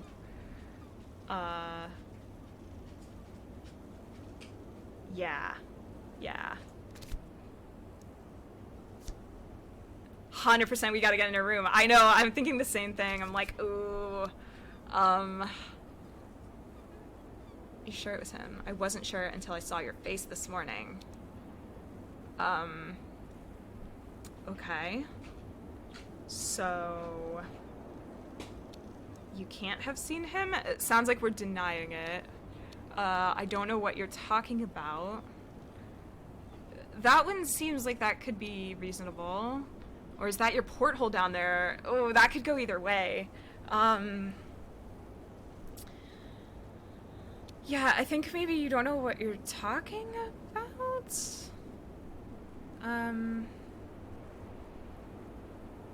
Because I don't want to deny... like, I don't want her to shut down. I want her to keep coming out. Yeah, that last one is super sus, right?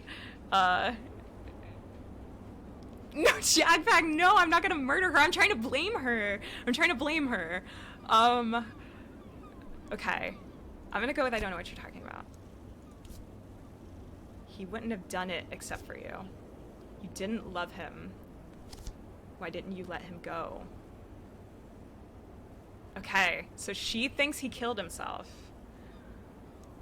You think he killed himself, you know nothing about him, or he would have left you too.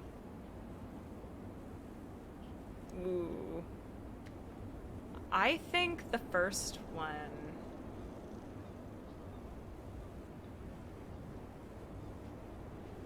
Yeah, oh, this is so hard. I don't know, what do you think, chat? I think the first one. Yeah, okay. Let's try it.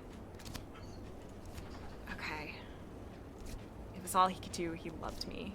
You left him no choice. You can't have seen him. Is that your porthole down here? Or I've heard enough. Okay. These other ones both feel really sus to me. And she thinks he killed himself, so I think if we leave the conversation right now, we're actually in a pretty good place.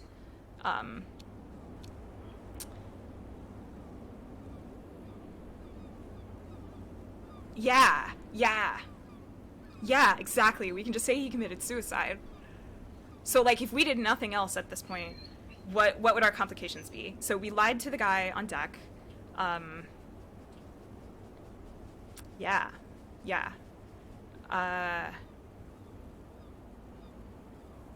But also, if she was writing him love letters, like, yeah, okay. So, complications. We were seen on deck by Lady H, who is, like, neutral on us right now. Okay, Puppy's being a little aggro, so I might have to let her out in just a second. Okay, we were seen on deck by Lady H. We probably need to go talk to her and figure out, like, where she stands. Carstairs, we lied to in all sorts of bad ways. I don't know if there's any fixing that. I'm not sure if it's better to just let that go or try to fix it somehow. Or whether we just wait out the clock. I think if we wait out the clock, the difficulty is that she thinks he killed himself, and Lady H will say, "Oh, but I saw you on deck." So, I think at the very least we've got to square things with Lady H somehow. So, let's leave this. Go back to your cabin and cry. Oh my god, that's so mean. My god, Veronica, what are you? Yeah, totally. We did not need to. No.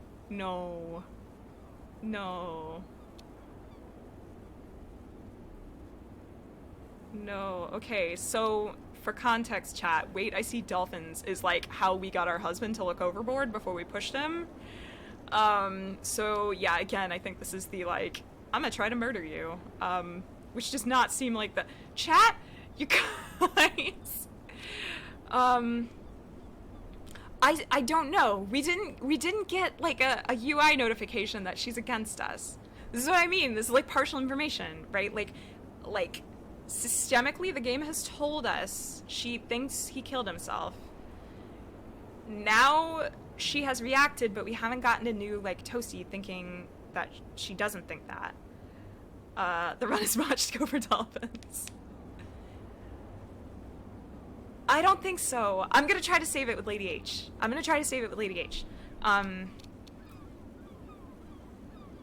again, I can still try to frame her.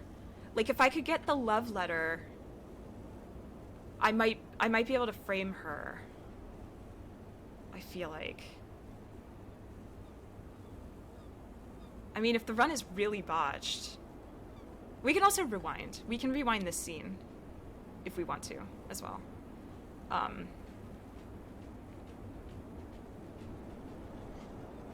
But I don't know what other option we would have chosen there. Like, it seemed like the game was just like, now you're, like, terrible to this person. Okay. I'm not gonna dolphins. So do I say goodbye or do I say he wasn't worth it?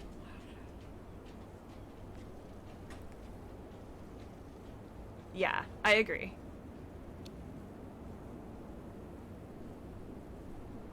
Let's maybe do... I don't know. Say goodbye. She's all in on him. She won't listen to reason. That's a really good point. Yeah, I kind of agree. Okay. Sobbing out her little heart. Okay. Let's go somewhere. Okay. We've got to make things right with Lady H. We still have some time. Okay.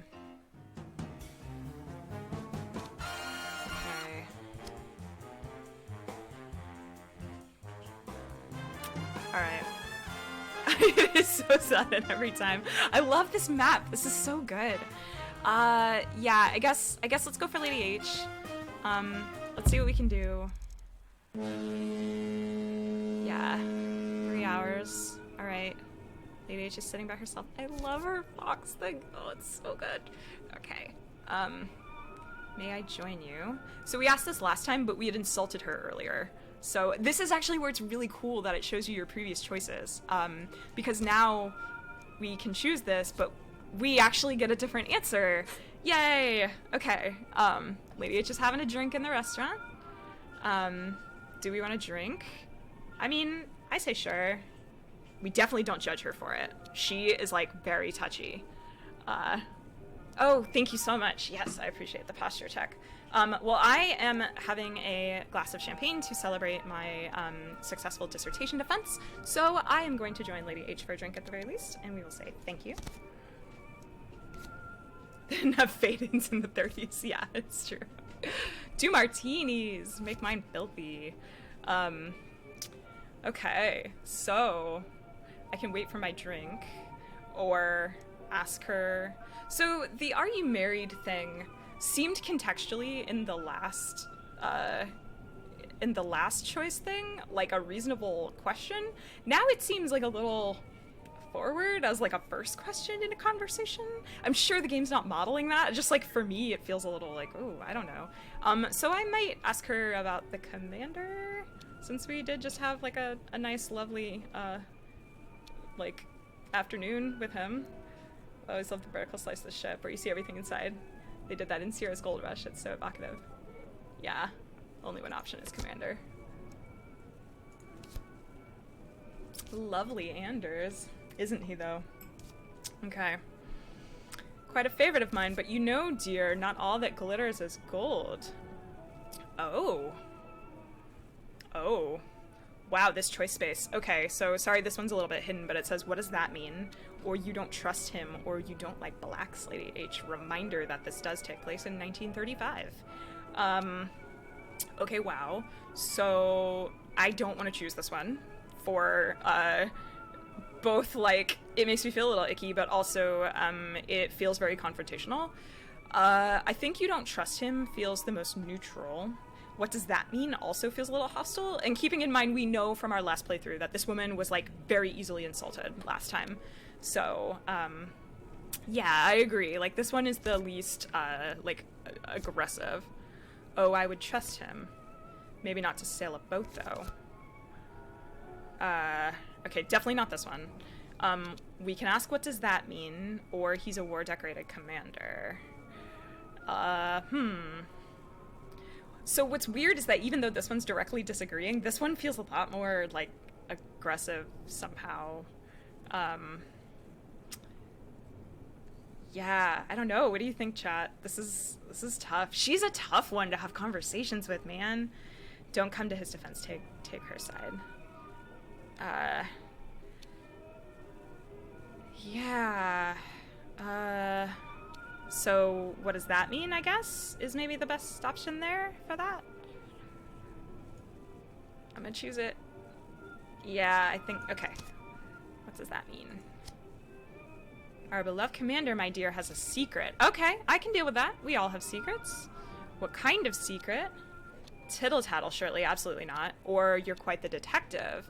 Ooh, God, okay, this is like another moment where it's like tone is everything, and it's so ambiguous, because you're quite the detective could be, oh, you're quite the detective, or it could be, well, you're quite the detective. And, oh, there's like, yeah, and this is what I mean, like, it's so cool that they're basically, digging into, like, they're creating dramatic tension through the ambiguity of language. Like, that's, I don't know, that's awesome. That's why I love Inkle.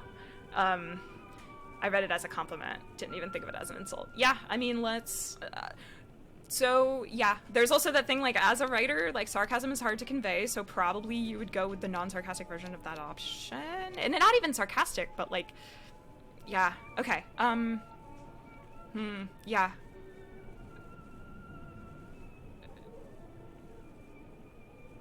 Yeah, there are ellipses, aren't there?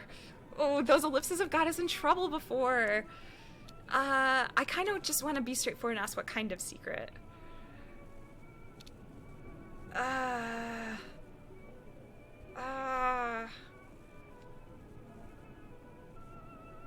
Okay, the good news is we can rewind the scene, and we will if we need to. Because, yeah, that's good. I say what kind of secret? Okay. Okay. We're gonna do it. A rather awkward one. Lucky for him, I'm terribly discreet. Okay, give me a hint. That's fun. Versus tell me. The first option is the right one. Okay, I think give me a hint here. What do you guys think?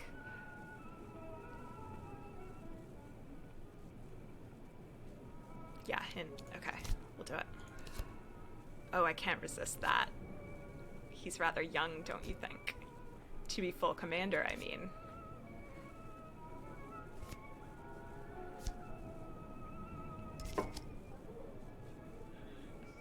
Oh my gosh, okay. Okay, wow. So this is good. We actually have, like, dirt on Lady H now. This is great. Okay. So spicy, right? I love her little martini. This art is, like, so good. Okay. Yeah, I love this about Inkl's games in general. Like, they do a lot with visual design and very simple graphics to make something that really is a text game feel like a game, you know? And like, I really admire that about them, particularly as somebody who's doing text games in a studio, and that I don't actually subscribe to that distinction, but people who fund video game development and people who buy video games do. And so I really feel like they are some of the people, like, at the forefront of taking what's effectively a choose your own adventure and really visually doing really interesting things with it. Okay. Did you just wink at him? Or I could palm a sleeping pill, which kind of, I think, implies that I'm moving toward drugging her.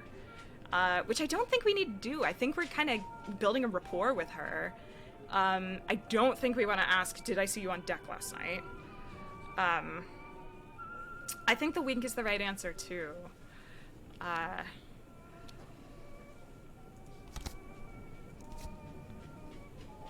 You know, sometimes we even slap him on the behind. Yeah, I think we go along and we just keep the conversation rolling. I absolutely do. He takes it with good grace, I think. Okay, this woman is quickly becoming my hero. I just want to throw that out. She grins and takes a big swig from her glass. Here you are, straight up with a twist. It's not a twist. That's awful. Palm a sleeping pill or swap drinks. Why would we swap drinks? Oh, I guess if I drug my own and then I swap. Okay. Yeah, so I think the correct thing here is to just keep the conversation rolling. I really don't think we need to drug her. I mean, I could be wrong. Maybe we will. You get to my age, you have to enjoy it every second. Because the next thing you know, you're stuck for half an hour in the you-know-where. I'm sure I don't know where.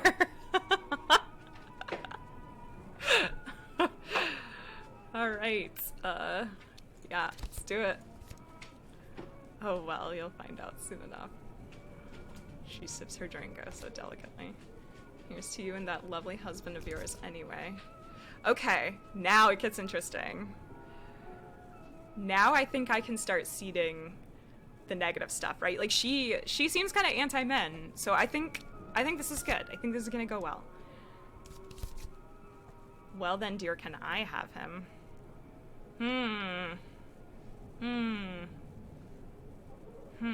Okay. Okay.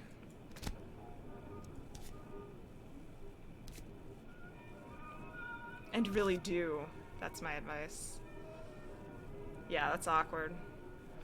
Yeah. Alright, cheers. You have very good health.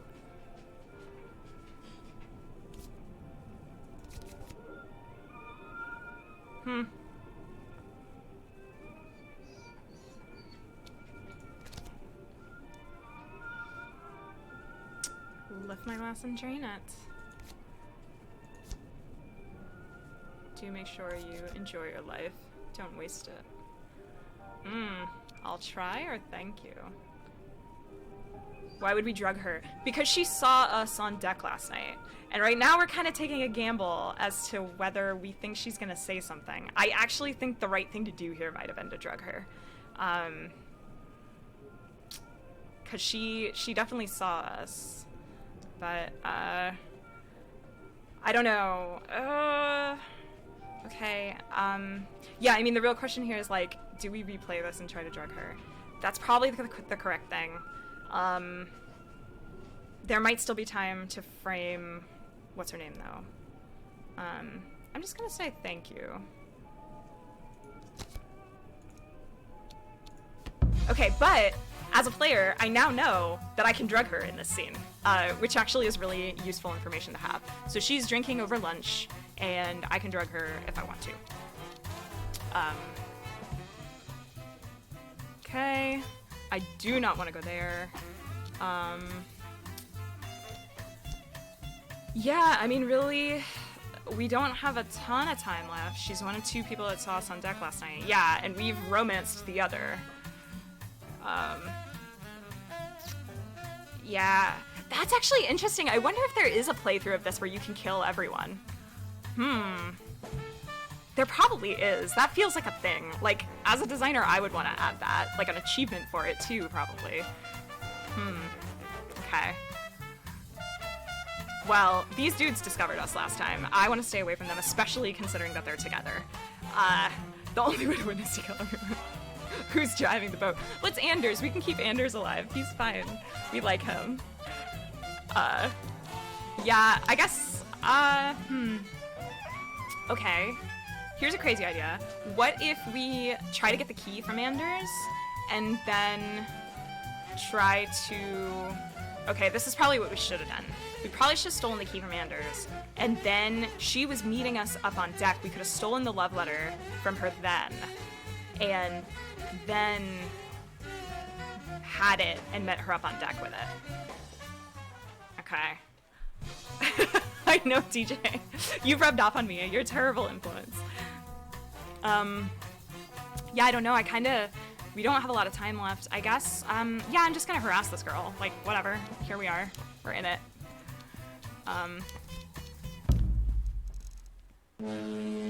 2 hours away.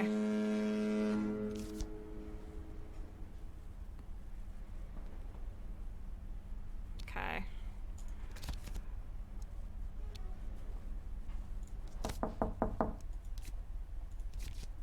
Yeah, she's having none of our shenanigans. Like, none of them.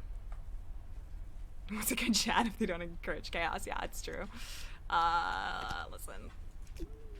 Sobbing, sobbing, more sobbing. Ripping something. Sobbing.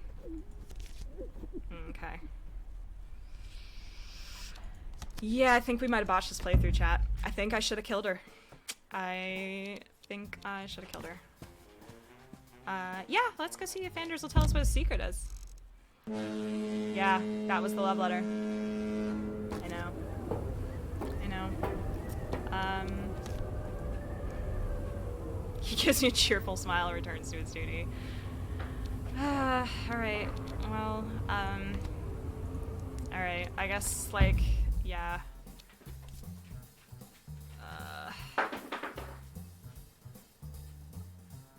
That is motive. That's a good point. That is a good point. Yeah, I mean, I feel like the game is, like, really pushing us here, but I really don't want to go there. Yeah, we can just wait it out.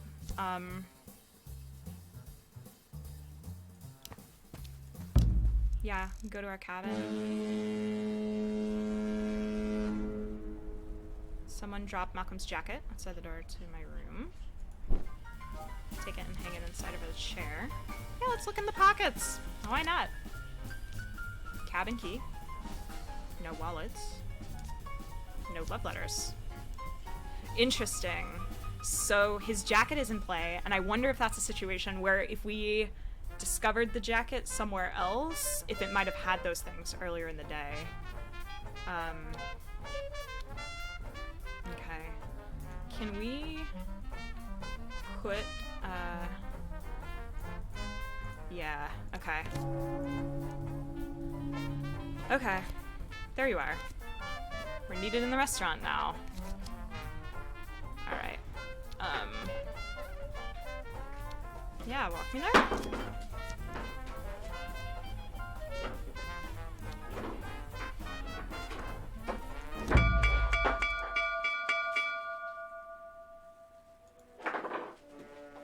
Sleep till America.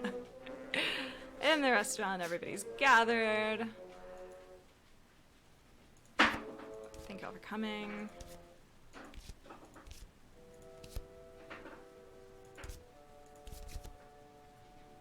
Okay. Okay. Moment of truth, crew. Like, okay, I think a lot of our choices before this confrontation last time had us screwed, but we definitely screwed ourselves further in the confrontation. So I feel like there's still a way to weasel out of this. Okay. So she still thinks he killed himself. So I think we say he's missing since last night. Okay, let's do it. He's missing since last night. I'm word sick. That's because he's dead. Dead because of her. I saw him fall into the sea. Last night. He fell past my window as I looked out.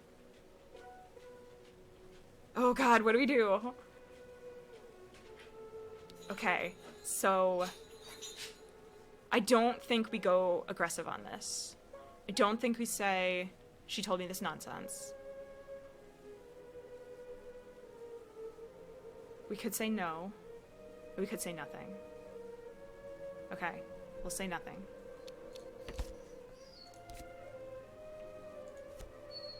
He reached out to me like a ghost. Okay, we can say how horrible, or this is in very poor taste is not the worst, actually. Or this is absurd.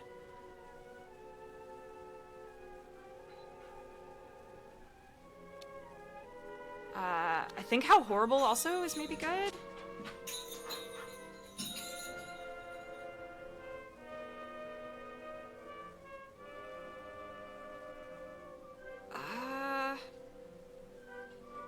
Yeah. Okay, let's say that. You know, one does like to gossip. But Malcolm Valenzuela was on the upper deck last night, and he wasn't alone. Oh gosh. Okay. Okay. So this is it. Do we can blame people here? Do we blame Clarissa? I think if we say, and you saw something, that she's gonna blame us. So, I don't think we want to blame her. Yeah, this is the choice, right? Like, this is the one. So, and we don't have our rewind option in this scene. I think we blame Clarissa. Yeah, I think so.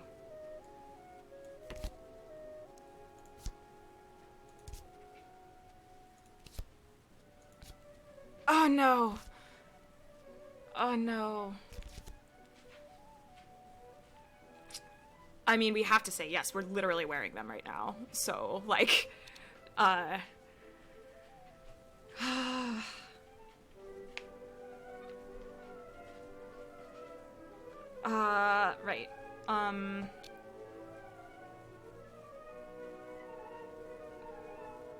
Of course it was. Then you must have been up there last night.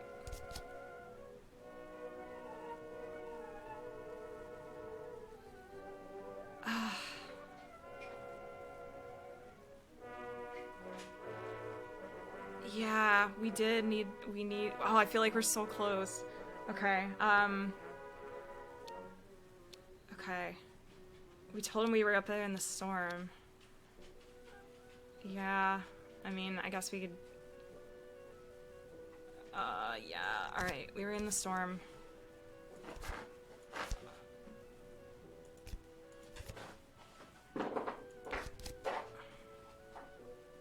Okay, oh, gosh. Okay. God, we should have killed her.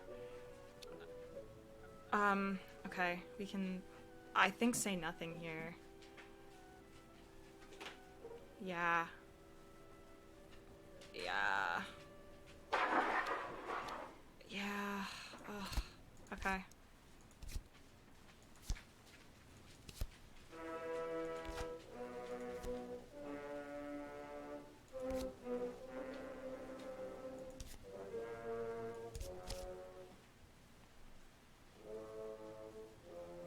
Yeah.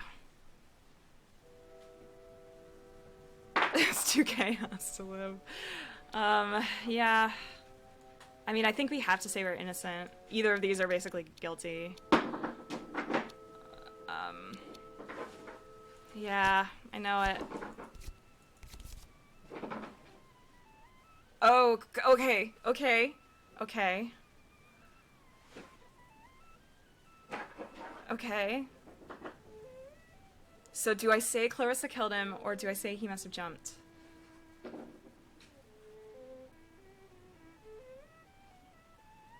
He must have jumped. We don't have proof for Clarissa. Yeah. Other than somebody was seen with him is the issue. Like, I feel like if we say he must have jumped, they're gonna say somebody was with him. Clarissa will vouch for us. Alright, we'll go for it. He must have jumped.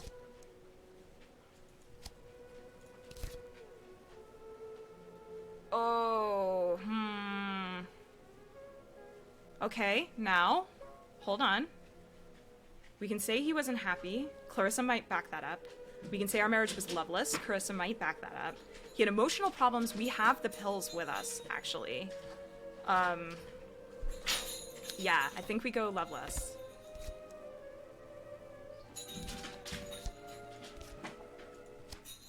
And you lied about that.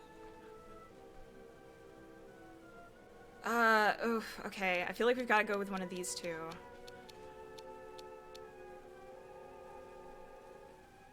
Do we say, I didn't want to believe, or the shame?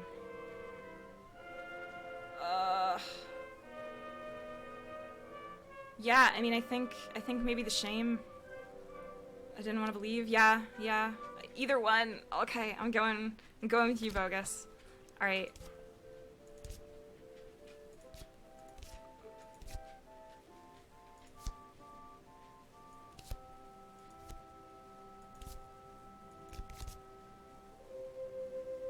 Oh my god. Okay. We're caught. We're caught. I mean, we have to do this one, right? Like...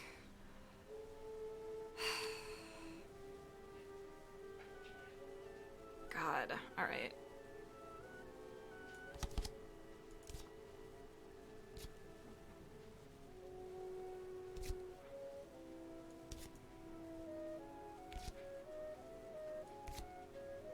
What? What? Oh, come on, Anders. Come on, my guy. Oh. I know, we should have killed her. We should have killed her. Okay, I know, sweetie, I know. Oh, okay. Sing, then get up. I did sing and then get up. I did sing. Okay, I guess we say Anders will vouch for me, even though we know he won't. I did! I tried to sing! I sang the first option it gave me to sing!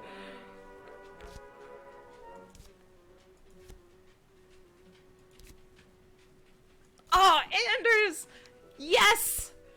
My darling Anders covered for me!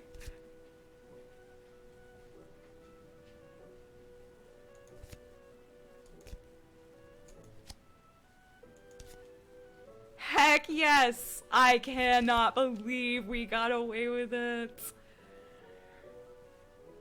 I think we just say thank you and like count our blessings and go.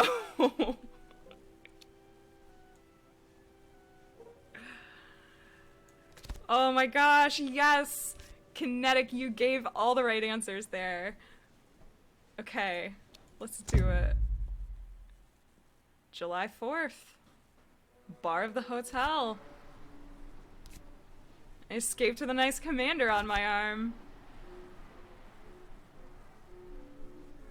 Darling, you lied for me. It was a cinch, or I panicked. Round 2, Anders style. Exactly. I'm gonna say, I'm gonna give Anders the credit there. My pleasure.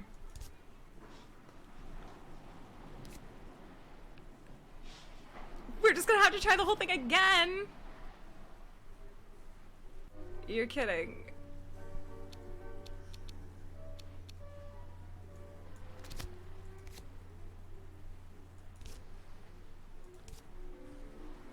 To your next roll. Oh my gosh. Anders was in on it the whole time. Oh, bugger. Oh man. Starlet Veronica Villenzy was widowed at sea when husband Malcolm threw himself overboard. Police are linking the death to a series of gambling debts accrued by Mr. Villenzy. Mrs. Villenzy is left penniless in America but has already been seen in the company of a new man, Commander Anders of the British Navy. Watch out, sir, there might be storms ahead. Okay, so we made it out, but we did not get life insurance. So, yeah, isn't that interesting? So we can restart it and play again. But that's gonna be all of it for this stream. I'm not gonna be able to do that. But this was super fun. I really enjoyed this. This game is doing such interesting things, and yeah, it's really cool because each round it's like I'm coming away with a little bit more information, and able to like already for the next one I play, I'm like, okay, so I'm gonna set up my rendezvous with Anders, and while I'm doing that, I'm gonna set up the rendezvous with the girlfriend, and then get her out of her room and steal the card and make sure I get the love letter, and then I'm gonna kill Mrs. H and trying to take things to the next level. And yeah, they did just like a really great job with different, like, making failure fun and good. Yeah, super diabolic. Okay, Bogus, thank you so much for joining, and thank you for the raid. It's been so wonderful. Like, truly, my first stream back, having this many people even show up, and then to, like, have a ton of subs and gift subs and, like, almost a hype train going and everything. Like, you guys are just completely amazing. Like, I really, really appreciate everybody. But yeah, Peppy's going crazy. She needs to go out, so I'm gonna take her. Thank you guys so much for joining. I'm gonna try to stream again in the next few days. I'm not sure when though. So if you're not following on Instagram, Instagram and Twitter are usually where I'll be posting that kind of stuff. I'll probably get a Discord going up at some point, but that's a little bit off until I get the PhD submitted next Wednesday, and then everything is good and official and done. So in the meantime, thank you guys so much for joining. You're all amazing. And yeah, follow in all the places, and I will see you guys soon. Thank you so much. And thank you, DJ, for being on Mod Stuff here. Fantastic. Okay, everybody, thank you so much. Have a good night.